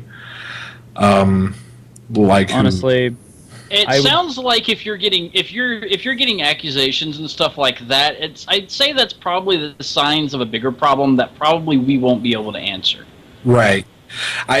If they're joking about it, you may be overinterpreting what they're just kind of going because I've had people when I I was the advisor for the university's Brony group at the university I used to work with. One of the students came up to me one day and they said, "So you work with the Brony group?" I said, "Yeah." And they said, "Don't they have some sort of watch list for people like you?" I'm like, What do you mean?" They said, "How do you get near schools?" And they said it they said it dead seriously. How do they let you near schools? And I'm like, you don't really think that. And later, of course, they're like, "No, I'm just kidding, because they got in a whole hell of a lot of trouble for saying that. To a staff member. They got in a lot of trouble for saying that. But everyone's kidding when they get in trouble. Right, yeah, exactly. It was just kidding, man. It's a joke. Yeah, I don't, I didn't know how to respond to that other than just to say, that's ridiculous. You know. Well, and you kind of have the different part to this as well, which is I always say we are missing some other like important information here about like how the parents found out, you know, how open Luce is about this and how important it is. Because you could definitely have, you know, my entire philosophy is, you know, it's a show. You're a fan of something that's a show. So what if it's something that's, you know, aimed at a different audience? If it's a good show, it's a good show in its own merit. And that's what I always take it to people who find out. It's like, it's a good show. Like that's how I do it. Even though I do a podcast every week or so about this stuff, I still go at it with the idea of just like, it's got a weird community, it's kind of fun, you know, a lot of people are creating stuff, and it's a good show, you know. That's just how I take it. I don't go at it with the entire thing of like, this is my identity, this is who I am. Yeah, and in fact, the longer I've been in here, the less I feel like it's a part of my identity, and more I feel like it's a hobby that kind of got out from under me. Like that's what I feel like nowadays when people are like, how could you spend so much money on this pony thing? Like, I don't go to the office, you know, like the office conventions and build a whole the office related media network, and like I don't do all of that. And my answer to that is just like, this community is really the kind that makes you want to do that kind of stuff, and it just turned into a hobby, and it kind of got out from under me. So now it's huge. With a fandom, whenever you meet people in the fandom and they become your friends, it becomes more about having friendships with people that share common you just want to build that, more than about the show itself. So that's why the fandom's so large. It's because you have to have a certain mindset to watch this show and not be in the target demo. Therefore, you're more likely to have similar views, you know, maybe similar interests and other things with the people you meet. And what I explain to people, and this is the one big thing, and I don't know, Loose Lightning, this may be helpful to you too, but this is the one explanation I have that no one can really refute, that I've always used for when people like really press me on the issue. They're like, well, why would you even get into this community? Why do you go to these conventions? And the answer is really, really simple. It is insanely freaking hard for a 20-something person to make new friends. They don't tell you this in life school. Like in training, like in junior high and high school, you've always got this surrounded group of friends. In college, you've always got this. In college, you've got a whole bunch of people who are potential friends with you all the time. You know, they spend 8 hours a day with you. You know, you've got college, you've got all your classmates, you've got all your dorm mates, you've got like this big body of people who are the same age as you and who could be your friends. You go out into the real world, and unless you're friends with your coworkers, you are on your own. Like, that's it. You gotta find spontaneous stuff to make new friends with. Like, they don't tell you how. Nobody ever tells you how to do that. And so a lot of people go to bars and they go make their friends there, or they go to they go to church and they make their friends there, and those are okay things to do. But I don't do those things, and so I have this sort of gap in my social connections, and so I go to meet people based on the shows that I watch on TV, and so that's just another thing. What's a bar? Is that like a Skype, like made into real life? Is that like real life Skype?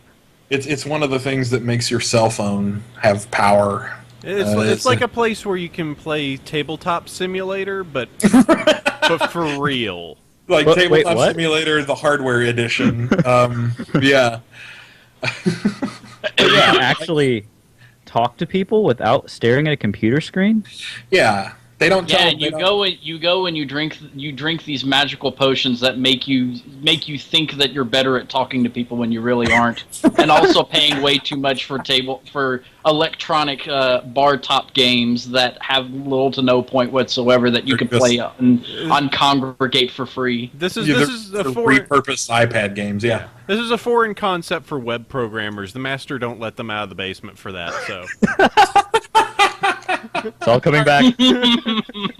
So I had a twofer, in other words. You're saying, AC, I was double screwed because not only am I just a 20-something, but I'm also a 20-something web programmer. Yeah, you're which pretty means much. my social skills were doomed from the start, and so I just sort of had to manufacture friends. I've started using MySQL this week. MySQL! Master has you given guys- Toby a sock.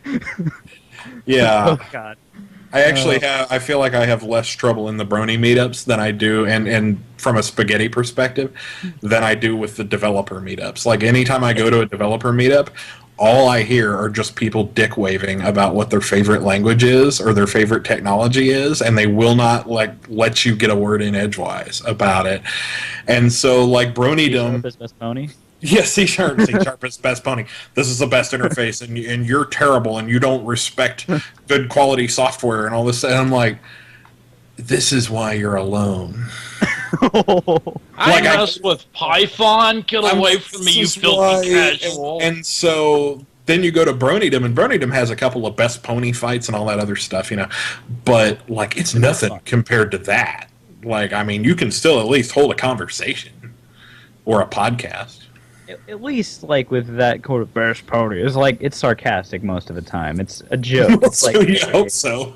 Well, sometimes it gets heated, and for the sake of proving a point, it gets ridiculous. But it's usually in good fun. The only serious things that ever happen aren't for that kind of stuff. It got heated back in the Season 1 era where we were so brand new that nobody got into fights, so it was funny to get into fights about that. Oh, Rarity's best pony, shut your face! Shut up! I've got someone linked me a video of like two people just standing like in the I don't know, it was like a courtyard or like a college or something arguing about that, and there's just strangers circling them that had no idea what they're talking about, and just like have this look on their faces like, is this real life? Oh no! Yeah. Is this what people do? I almost want to see something where it is a scene and it's literally just like two people sitting in a quad.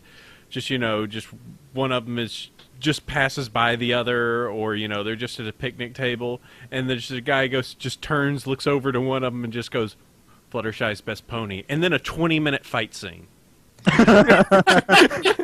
Just all over the place, just swinging. Like close-ups and yelling and tossing, throwing, they're just moving to different places. People are like throwing out like various fan fictions like left and right, and like there's just no rhyme or reason to it. You think that you think it's done, they're both kind of tired, and then they just get up again and just keep going. Yeah. Someone takes it with a steel chair, it's just so yeah, that's And then some and then the 4chan guys get into it, and then suddenly you got armies of fluffy ponies going after things, and some guy sends us 10 tulpas after somebody else. Oh God! So we haven't used the word tulpa in long enough. I was gonna say we're not really helping Loose Lightning's case here. So So just get more fights. Is that what we said? We are all well-adjusted adults. Don't worry about that. No, we're not. I think that the best thing you can do is just, if the idea is that bronies are sexual people that could become child molesters, then don't become a sexual person that becomes a child molester and prove them wrong. Well, Sage-like nod. like it's just one of those things. Like the best way. The best way. All the not molesting kids I'm doing. How do you show off not being like? That's the thing is like look at all my not beating I've done to my wife this week. Like you don't show it off because it's like there's you go the opposite. You go the opposite direction and make sure you show them all of your folders of just like you show really bad stuff. That's the opposite of that. I won't say specifically because this is PG-esque podcast. But it is not what they're talking about, at least. Look at all these folders of puppies and kittens I have. Like, oh, man, that guy's really messed up. Yeah. He's got all these cat videos. I don't know what's even happening. No, Mom, this is just the real me. It's You don't understand. Who is the girl I see staring straight back at me? Oh my god. Son, we need to talk. I found this magazine called Hoofbeat underneath your mattress. Oh my. Oh god. What? So I think that's the signal for us to move on. Yeah, that sounds like yep. a good one. Hope we helped you, Loose Lightning. Or Oh my. I hope we've helped you. I hope we have. Oh Or my. something. Just have your parents listen to this podcast. It's fine. Just conceal your shame with a fedora or a tribly, whichever's your choice. No, don't do that. All right, let's see. BHHammy, go ahead and hit the next one. Wait a second, is it my turn already? Yes. Oh, yeah, that was the third one. Yeah, Okay. it is. Yep. I thought we were still on the second one. No. Okay. Hallo, AC, CS, and Siegel. Coming to you live from Galacon with a small delay. As you know, this is you this year, the Princess of the Sun. But is among participants representing Equestria at the summit, which has once again gathered representatives from more than 40 nations, in an attempt to increase peace and collaboration between the nation. What are you reading? So this This fourth thing down here. That's what I'm reading right here. Yes. I'm not seeing the same thing. Well, It's right below Loose Lightning's thing. No, right I know, but when I look at it's got updated, didn't it? It did. It got updated. Oh, see, y'all changed it on me. All right. Go on. So this is Okay. Twisted Haywire in response to, I believe it was his trip to Galacon. Let me see. Let me confirm. Yes, Galacon. So some of this is just from reference to Galacon, the European convention that happened same week of BronyCon and everything. So just for some reference inside of there. Okay. The first day of Summit was off to a bit of a tense start as a squad of the new Luna Republic tropes had shown up, along with a large number NLR supporters. The tension died down when a squadron from the Switch Wonderbolts...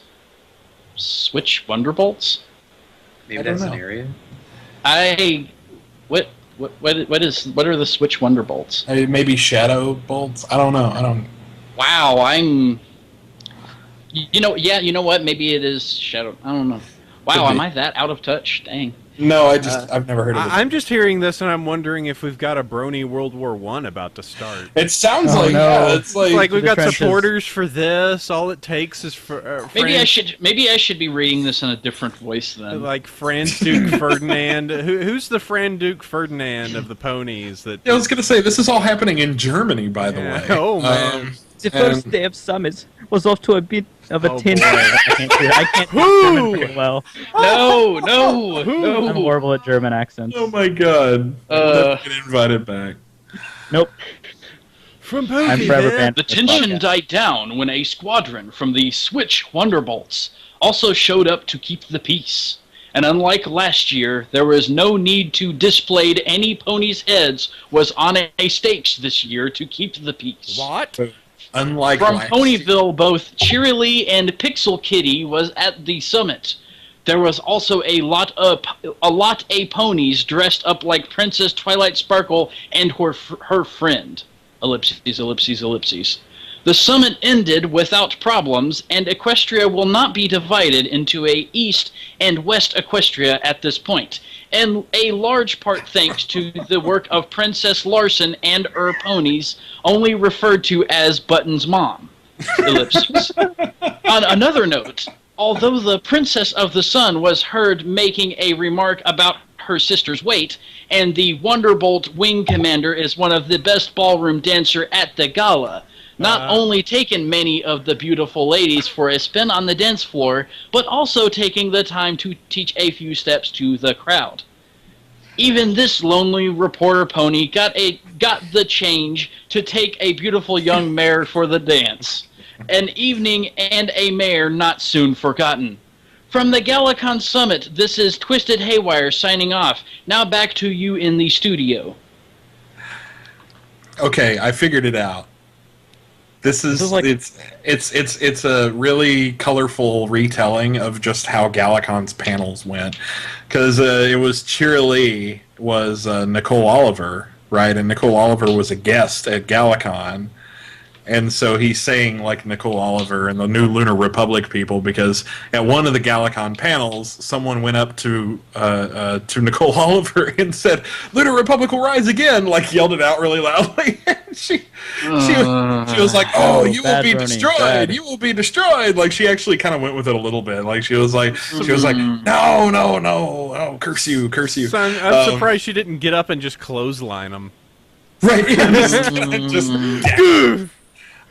Do the But people's yeah, elbow. Another Brony stands up, says, "Praise the sun!" And they just get in this massive like fight scene. Now, what I don't understand is he says, Sharks versus Jets. unlike last year, there was no need to display any ponies' heads on a stake.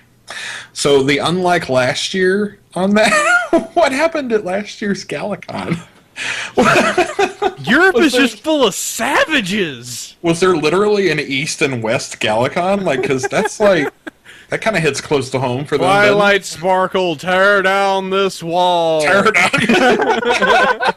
Is there like a pony Vlad the Impaler? Yeah, oh god, oh no. Oh my god. Oh. Yeah. Phone war. One. It's just like some pony with like a Russian Cossack hat on or something like that, called Stick Steak or something. Oh gosh. You know what I bet wasn't in at Galacon? Mini cosplays of Aryan. Moving on. Oh let's- god. Wa-da-da-da-da-da. Hey, let's see. That one's for you, Sithisto. And let's see. Go ahead, DJ. Last one here. All right. Best announcer voice. Hello, Chef Sandy and AC. I have a quick question. I heard last week from you guys about fan fiction and to educate yourself. Something about arrogance. What's that all about? I feel like I missed something. Signed, Yaren. Sandy, Oh, do you no. wish to explain what this is exactly about? Because we do reference it from time to time. I Oh, feel no. like I missed out on this too. I Oh, think no. I'm missing something. No, this is the thing. This is the classic one that we say you need to educate yourself. So this is the person that contacted one of Oh, the right. comic. So now you remember. So you go for it. Yes. Okay, Oh, so Twilight this waifu? was something that Katie Cook posted to her Twitter a while back. Someone had basically seen one of the comics that she wrote. So you think it was the Chrysalis one, might have been the Twilight, the Cadence Shining Armor one. I don't know, but anyways, basically someone had written. And we lost Sandy. We lost him, but here, I found it. So Katie Cook, a person emailed Katie Cook a copy of a fan fiction with just the note added to the top of it, educate Yeah. yourself. Like, I'm sorry, this is not how it goes. Cadence in high school, that's not how it went. Educate yourself. Why would Cadence be in high school? That's a dumb idea. You should read my fanfic in which there's the war with the Griffins that totally happened, and then Shining Armor had to protect Cadence, and because of that, fell in love, and that's way better than your high school story. So, yeah. Definitely. Canon is serious business. Educate yourself. I have this great Fallout Equestria fic. You should check it out. Oh no! This takes place on Fan fiction. So Fan fiction never changes. This takes place on the Californian side of Fallout Equestria, California actually, and Please stop. So now I really want to make a joke that no one will ever understand in PVL.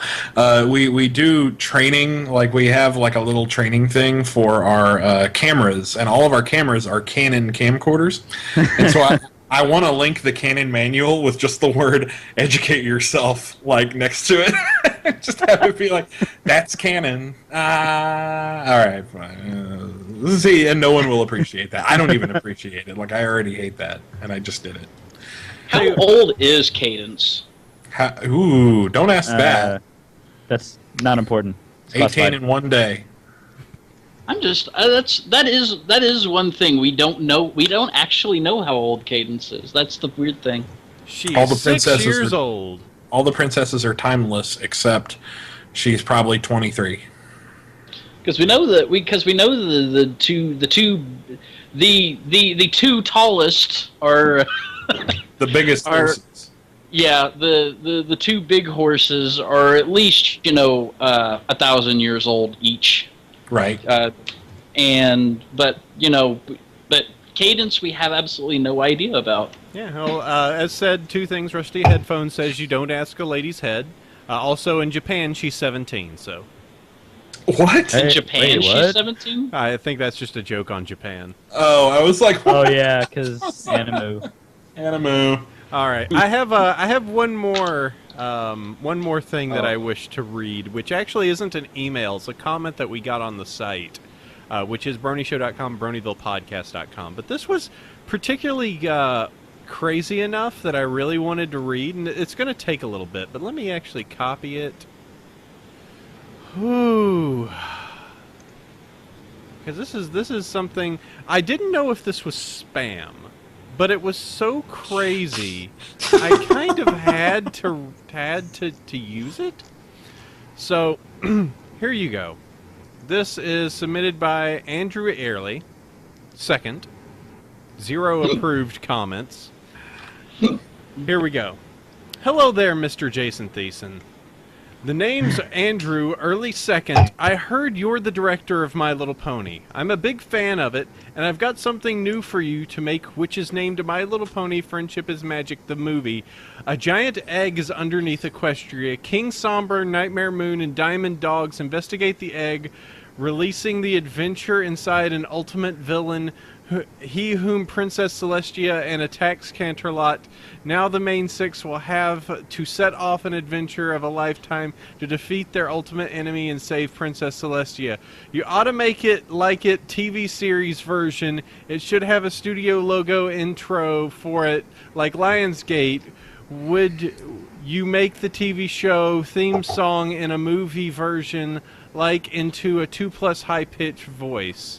As the main 6 finish defeating the super enemies Ooze's guys, they saw Spike coming out of breath, and he tells them that the Celestia's being attacked.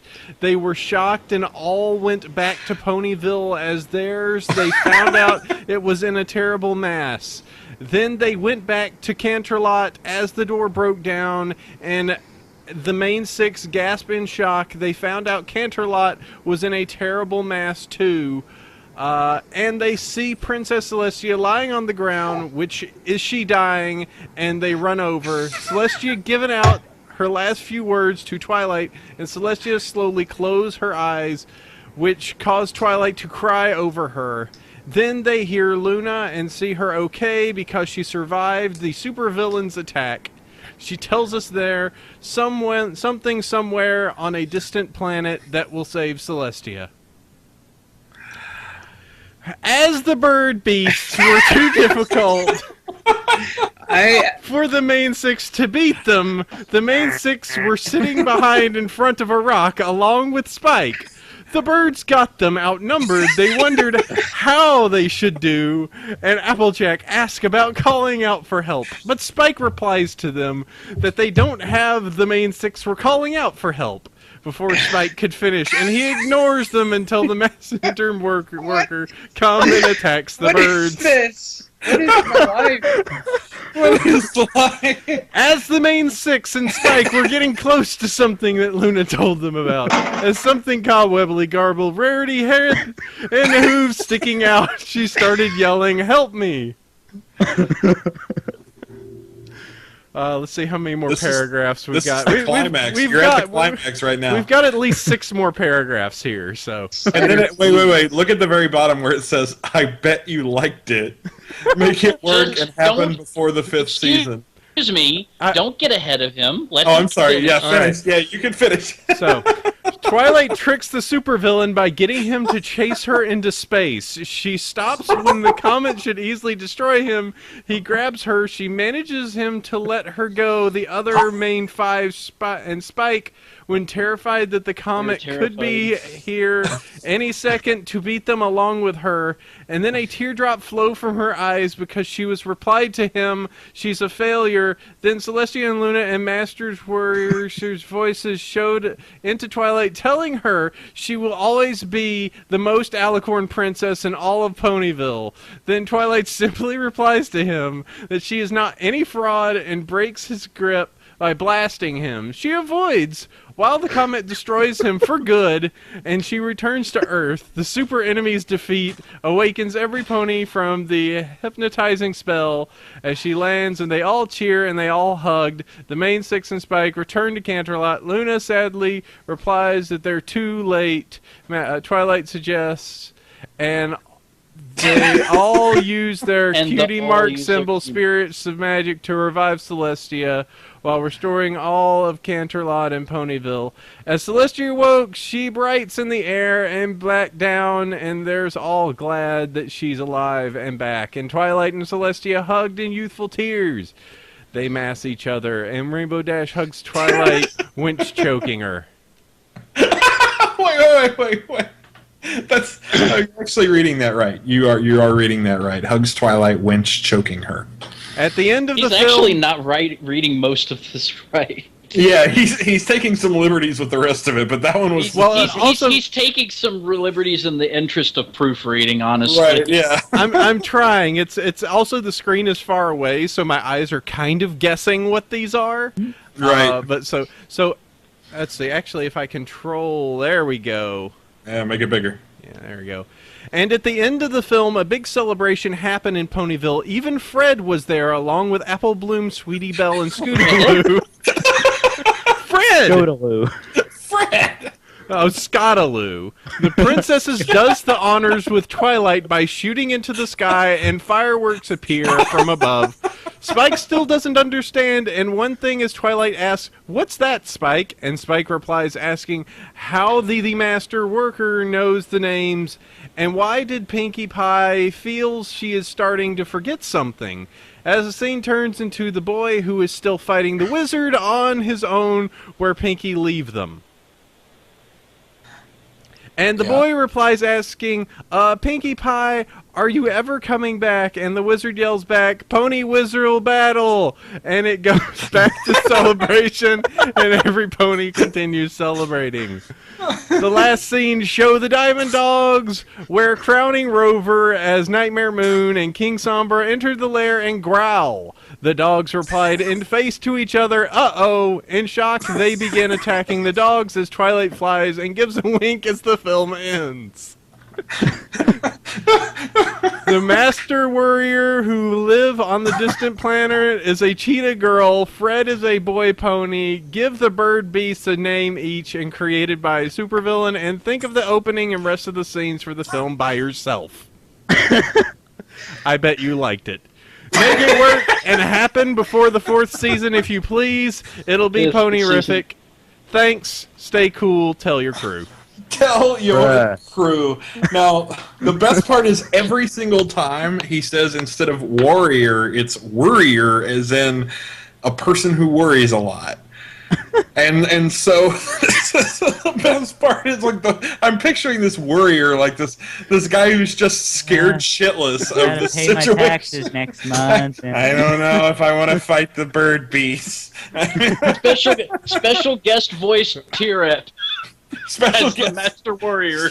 Yeah. I don't know, guys. Special guest Fred Savage plays Fred, the pony from Bronyville. No, I'm sorry. Every time when it says Fred, I keep thinking Fred from Scooby-Doo, and it's like Scooby-Doo turns around. Sweet Apple Bloom! Sandy. Like, oh, man!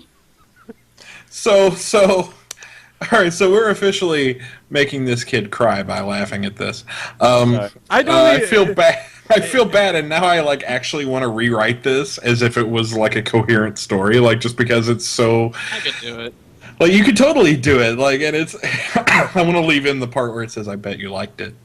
I just imagine AC dressed up as a wizard reading this, and then at the very last sentence, AJ just comes and kicks him.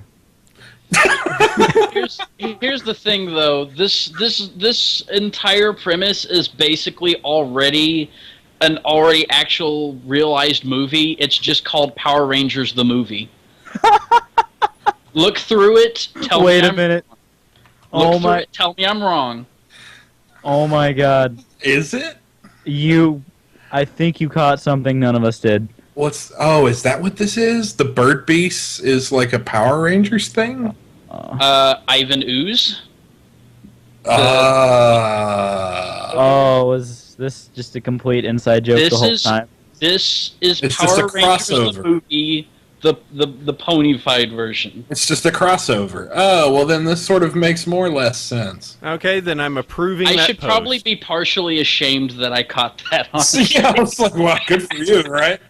So let's fast track this to Jason Thiessen. Absolutely. I mean, I am Jason Thiessen, I guess. Right, because you are. Yeah. Your podcast comment section is where he takes new pitches. He just figured you would pass it along as a good buddy. Right. Because you Yeah, you guys totally are know friends, right? Jason Thiessen Well, personally. you know other famous people. So, like, that's I suppose that's the idea. Because you yourself... If it is actually a kid that sent this in, and yeah, I guess I would feel a little bit bad laughing about it. If it is a little kid sending this in, maybe he thought you were a big famous person that knew everybody personally, and you could pass it along. And it's just like this whole 9-year-old kid. He's all like, I bet Apple Cider will show him it, and he'll make it a movie and everything. But then you forget the entire fact that if you ever pitch an idea to the show staff, they can then never use it. That's true. Yeah, but a 9-year-old kid doesn't know that, though. He doesn't understand the complexities of pony politics. Mr. 9-year-old kid, you're welcome. Perhaps Mr. 9-year-old kid, you're welcome that we didn't send this on to the show staff, which will help its chances in becoming a real show. I like the idea of a Mr. 9-year-old. Mr. Mr. 9-year-old. That's Did we get Dr. him on the show? 9-year-old. Yeah. Dr. 9-year-old to you. He That should would be, be actually kind of your interesting. fan guest the next time and just like say, Yeah, what's next in your crossover? because we all know I'm not allowed back again. Right? Yeah. Oh, Lunar. God. Mr. 9-year-old. Sandy will hate him instantly. She's like, "Oh, you're a child." About that. All right. Well, Sandy and Seagull will both Yeah. hate him instantly. Damn kids. blasted. Next, you'll say you think Pinkie Pie is worst pony. Oh, yes. She's She's my least favorite. She is my least favorite pony because she's like a kid. It's a good thing 5-Iron isn't on here right now. He'd be crying. Wow. He's crying Wow. right now. I was Wow. on his podcast You like a few days just ago. you just officially announced on this podcast that you actually place Pinkie Pie in a lower tier than Diamond Tiara. Shame on you, sir. Actually, Shame I on you, wouldn't sir. put her below Diamond. She's my We're gonna least go- favorite of the main 6. Yeah. Diamond Tiara's Pony Satan. We all know Yeah. Oh, that. now you're backtracking. Now you're backtracking. So I see how it is. Least favorite, starting at most favorite, and then going to least. Diamond Tiara, and then Twist, and then Pinkie Pie. Yeah. Ooh, you- okay. what? What? Now you have done something else. You have just revealed you have absolutely terrible taste in ponies. Shame on you, sir. Twist is worse than Diamond Tiara. Shut your mouth. You shut your. I wouldn't mouth, put that in your sir. resume. Yes. Yes. Now you really aren't getting invited back on the show. Let the hate flow through you. Yes. Yay. No, I'm the one who's not allowed back. Silver is allowed back anytime because he's Now Silver. he's Good. not. Well, We're just then gonna have he's to end the on the band list as well. Sandy, I'm sorry to say 150 was our last episode. We can't do this again. This is Yeah, I was gonna say this. You just planned to make this the worst episode ever, so that we'll just end it off. there you go. Just, Yeah, way to end on a low note, just guys. destroy it all. But we did have the best. Listen, I don't care. That's some full life consequences right there on that post. That's some. I want to see a Gary's Mod version of that. That's- up by you the know end what, of the week. That's No, what With a this- full narration. Rainbow Dash's Half-tone. older brother shows up, and yeah.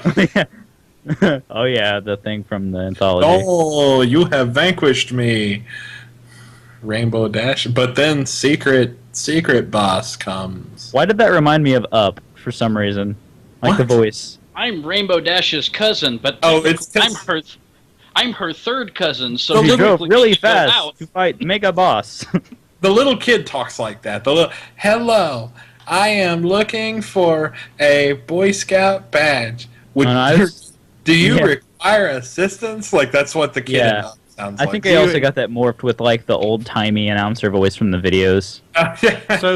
So we need to test this with Silver and Sandy. Do you hate Up because of the kid? No. That's Okay. a pretty good Do movie. you hate Up is- them? Do you hate the Up is Muppet very Babies because they're kids? yes, No. yes, I do. Okay. Yes. Where does this thing that I hate kids come from? I don't know. I actually hate kids, so yes. I work pretty well with kids, but I just don't. I don't I want to. mean, I worked at Toys R Us for like 3 years. It wasn't a I think problem. this actually is one of the biggest saving graces I have for my perception as a brony, is that my clear disdain for children prevents me from ever being attracted to them. Okay. Wow. So yeah, Hey, maybe that's how you That's how you that's end how the we show. respond to the Just email. yeah, yeah. 5-star iTunes bronies.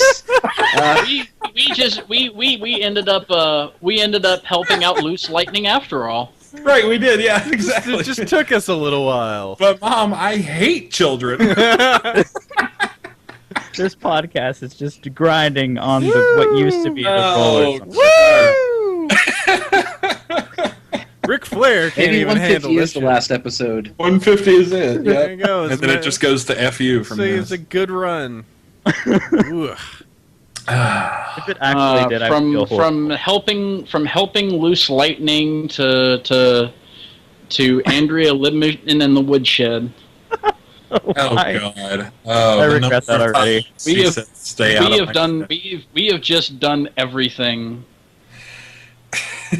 that No, proves that Andrea you can never Libman does set not up- want you to go inside the woodshed. there's no because she is coming back. behind the woodshed. Hey, stay out of my shit. She actually says Oh no, that. no! Yeah, you She know. says that at conventions. She'll do it if you ask her to. Oh man. All right. She well, will say that at conventions. She will because in and of itself, it's not anything. It's just a weird saying, and She's so not actually saying it in the Fluttershy voice, though. yeah, she's like, hey, stay out of my shed. Like she'll say it like really matter of factly, like where you couldn't use it in the soundboard. It's just like she'll just be like, why? Why do you want me to say that? It's stupid. Why would you want me to say that? I would It's do. dumb. It's dumb. I want her to do that voice actually. Why would you want me I'm- to say that? I'm worst pony. I'm sorry. I'm sorry for The only everything. thing in my shed is sadness. Wow. I've got old copies of magazines. I mean to throw them out, but I'm trying to be eco-conscious. Nobody Do I smell bad? ever since Remember that I thing- vanquished that bird beast, no one pays any attention. You remember that thing in like the Fluttershy micro series where everyone was freaking out about her having a secret like knitting shed or whatever, or secret Oh, knitting God. basement or something? Like if they had actually put that out in a shed back behind her house, I think everyone would have freaked. I think so. Yeah. How like on a scale of 1 to save Derpy, how much do you think everyone would have freaked out? Save Derpy is the scale now. I'd say a 3 because Yeah. all 'Cause bronies have seen that. Not all bronies have seen Max G's. Like I liked when what was his name? What's Twilight Sparkle's brother? Francis Sparkle. When Flash Sentry. Yeah. Flash Sentry when he no Shining Armor. When Shining Armor Steve. has the D&D bag that's really the Crown Royal. Like it's the Crown Royal bag, and it's got his dice in it for his D&D game, and like they've actually put that in the comics that he's got the little purple bag. I was like, I thought that was the best little like, hey, that's actually a thing nerds Because that's if you have not done it yourself and you play D&D or you have friends that play D&D, you at least have at least one friend or you know that somebody you knew who's that did done that. it. Yeah, and it's really utilitarian, because you also get the liquor. Aw, you. because they either have had Crown Royal at one point, or they have a relative that is drinking. Right. Not a huge fan of Crown Royal itself. I just want the bag. And there's boring old me that basically sits in a room eating saltines all day. Sustained only by salty, crispy bread. Yeah. He's like, what is Crown Royal? Is that another kind of crackers? 'Cause I kind of like crackers. Lunar. All right, so 5-star iTunes bronies, so we can finally get this done. And by the way, you guys need to find your cool things, so get looking. Oh, I have my cool thing. I already You're not know. prepared. You're not prepared for my cool thing. Well, add AC. it to the ducks, sir. It's not letting me. It's not letting me put things in the. Yeah, dock. I only have view access to the dock. I can fix that. Anyone with the link can edit. Nuh-uh. So No. Actually, no. It's not letting me do anything. You gave us the sharing link instead of the view. Oh, all Yeah. right. Well, there. I'll just have to. I gotta stretch this out so I can hit the OK button. Oh boy. How do I get this to you? Oh well, I'll figure it out. Anyway, so 5-star iTunes bronies, we have 829 reviews. So very thanks to Desert Nocturne and Stormy Seas for going on there and giving us a review on the iTunes store. That's great. I put the share link down there next to the cool thing. But yeah, you can go ahead and go leave us a review. That helps us a ton. I don't even know where we are on the What's Hot this week because since it is the summer, less people are subscribed, less people are listening. I know last week we were down to like 150 if we were even in the charts at all. So for my own sake, I'm keeping my sanity there. But yeah, please leave us a review. That way it keeps us up there. We've got to keep fighting our way up on the What's Hot in the entertainment section on iTunes, and your reviews does that every single week, so thank you. And now let's go ahead and bring this thing of a show to a close. That would be smart. I'm going to You just still haven't given us that link. Yeah. It's on the show notes, so just look on the show notes below the one cool thing. Just click on that. No. Oh, I see it. Yeah, there it is. Yeah. It's meta. It's actually inside of the read only that you can go and click on the edit. I know. Okay. It's you click that and then it takes you and then you can start editing. I see. All right, so I'm going to offer you something that I think I mentioned earlier. It is open weekend for Legends of Equestria, and I'm probably going to jump on there just a little bit just to dork around and be a silly little pony on there. So you can go check that out.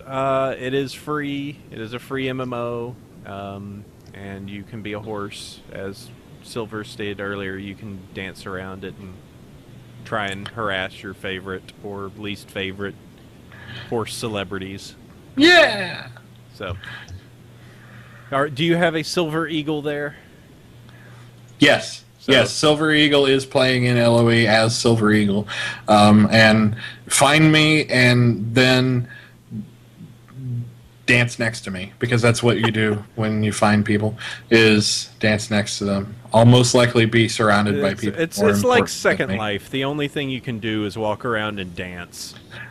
Yeah, Second Life. They haven't you added can in be the- a pony in Second Life too, and that's all people who do, like people who are ponies do the exact same thing in Second Life too. Yeah, So- maybe a few. There's a few Yeah, more pose it's just balls. in Second Life. In Second Life, sometimes you do special kinds of dancing. No. Yeah, Very, very special just kinds of attach dancing. to this pose ball and see what happens. Oh god. I don't like where this is going. The creepiest thing I ever saw in Second Life. Here's a tangent for you. The creepiest thing I ever saw in Second Life was so it may be apparent that I like Sonic, and was part of some of those communities. So I jumped over there, and there was one community, but right next to it was the shop, and the shop was full of a storefront of like grotesquely buff character models. Like with the world's tiniest head, but the world's most enormous like it was beyond comical. It was gross buff. Oh yeah, I've seen avatars like that. Like, and there was that just used to something be about Second seeing those that I was just like, ah. Now here I am, probably jumping around as some stupid Sonic character, standing in a store full of mega buff like models and going, "What is wrong with you people?"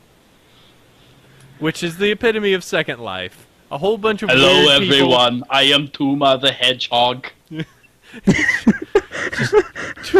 It's a place where you can go dance and judge other weird people that aren't you. Get to the tornado. So, gubernatorial. Oh no. Okay, I'm done. Scope is. But by the way, this new chat allows you to post images directly into it, which is both a great and terrifying feature. That's kind of a terrifying thought. Seems like a good way to get trolled. All right, Sandy, what do you have? Mine is Animated Adventures of Doctor Who. It is essentially Gravity Falls combined with Doctor Who. The guy's name is Stephen Byrne, and he hosts 6, and it's already at 400,000 views. It is pretty cool. What? Denver is I guess it's the light air. It's not letting the internet travel as easily. Yeah, your internet is baked. Well, I am using the hotel lobby Wi-Fi. So did I just break up completely when I was describing what it was? We got enough of it there. It's okay. It's in the show notes. Check it out. You're having to contend with a lot of furries checking what's going on FA right now. So and playing Second Life because I'm sure somebody's doing that. Yeah, probably. Guys, I'm streaming my internet show to this lounge. I'm a DJ on Second Life. I'm the Second What's Life. that like? I'm just joking. What's that like? Yeah. I can tell you after the show, but not on air. It's not safe for work. All right. DJ, what do you got here? I see that our jokes on Fallout Equestria shall continue. Yes, there is a new SFM video out as of, oh gosh, when did it come out? Either way, I believe it is by the same people that did the radio plays. Or at the very least is in collaboration with them. It came out, let's see if I can find the date here.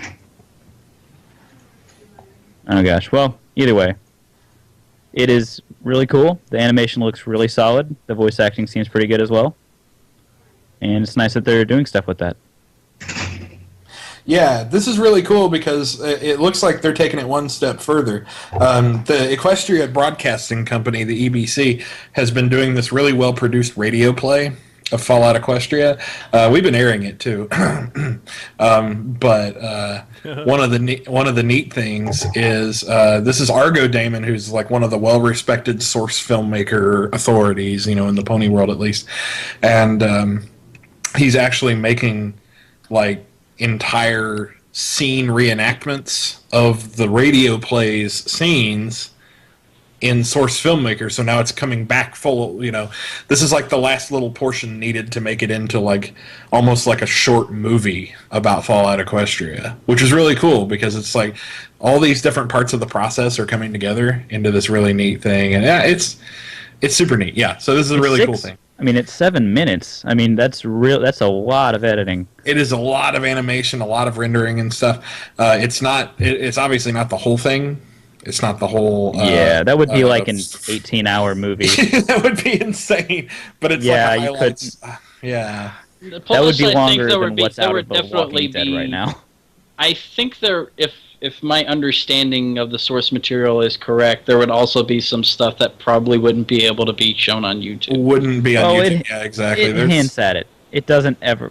There's not as much graphic as either that or I'm just not far enough into it. Well, there's a part that they're kind of scared of getting to on the radio play too because it like does get to some adult themes. So definitely. Yeah, so it's going to be really cool, though, to see this keep going. But yeah, it would definitely keep on YouTube, I believe. As long as they didn't get too full out. Yeah. Why is it recommending me my little Brony college humor video? Oh, God. Why is that in the recommended list? Because it's meant to be. That's okay, let's face it, that's kind of me, but not to the extent I was like, College humor. I bought you because. and then there's a living tombstone. Fleshlight for best pony. Whoa. It's almost kind of like the Alabama Man commercial. Getting advice.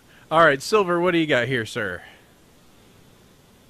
This is just a continuation of my other thing. Now I'm calling it Lost Arch Assist. Just as a little throwback to... You guys remember Lost Pegasus was the funny name that we had? No, I don't. What is that about? You remember that thing that we did back in like last February?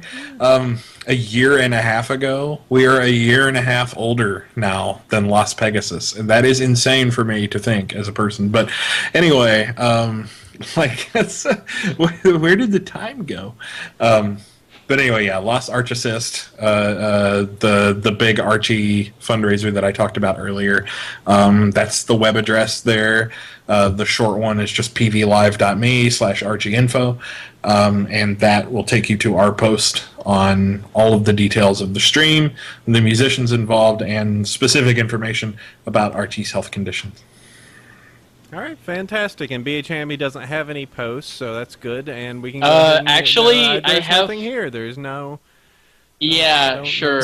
Okay, you're not getting off that easy, no, AC. No, we can't. I don't want to... I don't know what... I clicked. I don't want to see what this is. This is... Yeah, you can...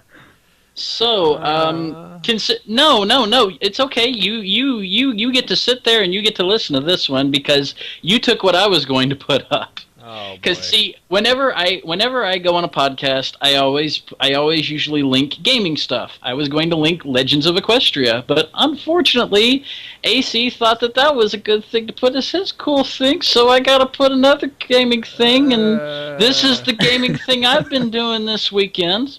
So, there is Sonic Retro does this thing called the Sonic Hacking Contest. They did it last year. The Sonic Hacking Contest 2013, where they ROM hack Sonic 1, Sonic 2, and all that. And they posted up for the community to play the hacks and vote on them and everything like that. And I decided to go ahead and link it here. The Sonic Hacking Contest 2013, all the results and all the entries and everything are all here for you to download and play on your Genesis, Sega CD emulator of choice. Some of them are actually hacks of newer stuff like Sonic Adventure 2, and one of them is Sonic Generations Unleashed mod, which some of you know about, which is the hack of Sonic Generations that allows you to play the daytime Sonic levels from Unleashed. The page that I've linked you to, by the way, they're going to be gearing up this month, actually, for the Sonic Hacking Contest 2014. So if you're interested in this sort of thing, keep an eye on this page, bookmark it, check it out. You'll have some other good stuff coming up here very soon. The sad thing is that I'm looking at the trophies and I'm going like, I wonder how that game plays. No. Like, oh, they've got trophies for best Green Hill Zone and best new art, and I'm like, oh, those look pretty. No, I'm not. I'm not falling for this. AC, name 10 things that aren't Sonic. Butter, oranges, vodka, glasses, chips, lamps, Sonic, no, Sonic!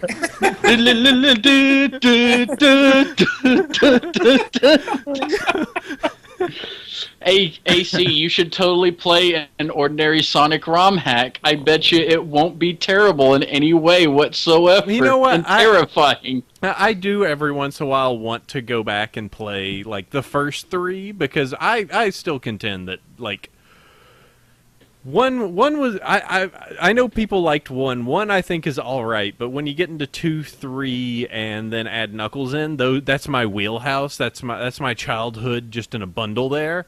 And then somehow they took that perfect collection of games and found a way to just destroy everything about them.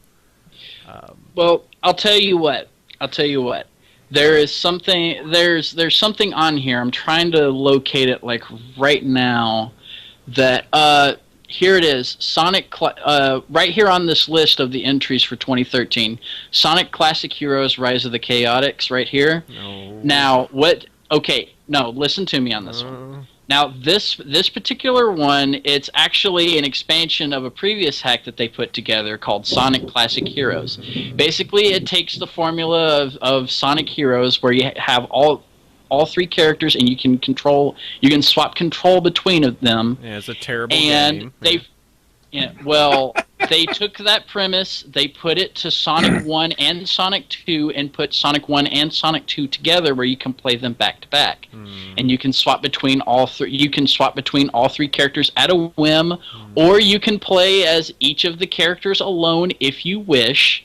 Which, by the way, this is the only way you're ever going to play, Knuckles and Sonic 1, so take that as you will.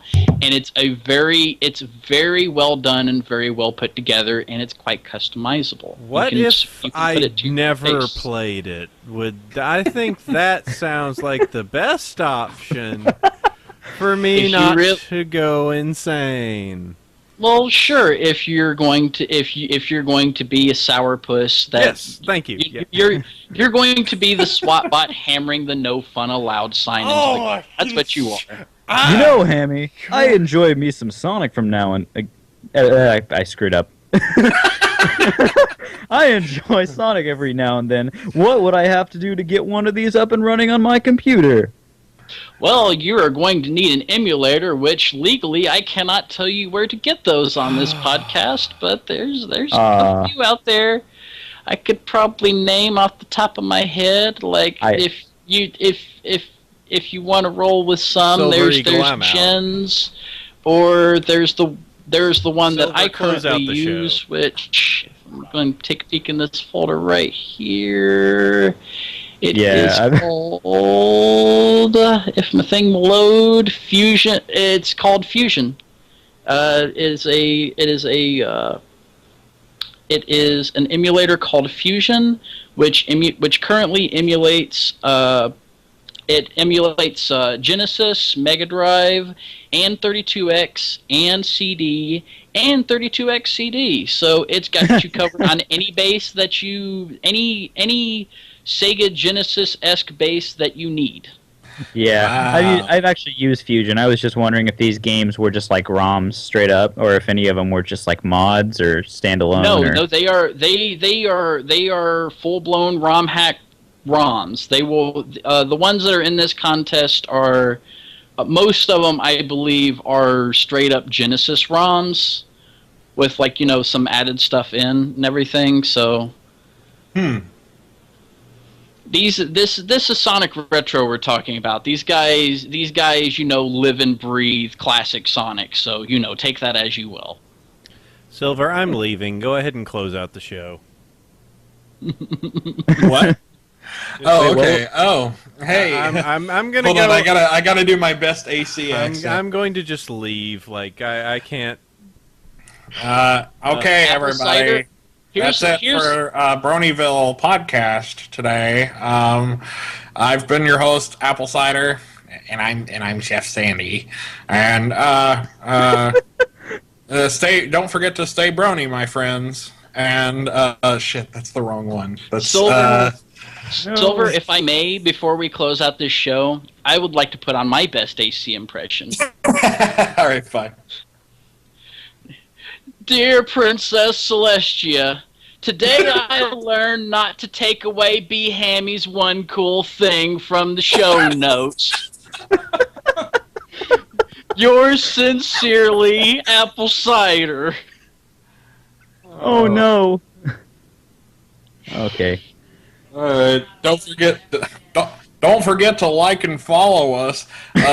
Our show airs on Celestia Radio every Tuesday at 3 p.m. Pacific DT and 6 p.m. EDT and 11 p.m. UTC. And then you can also listen, Jay, to us at you can listen, Jay, to us on ponyvillefm.com every Tuesday at 2 p.m. That's 1 hour ahead of the other one.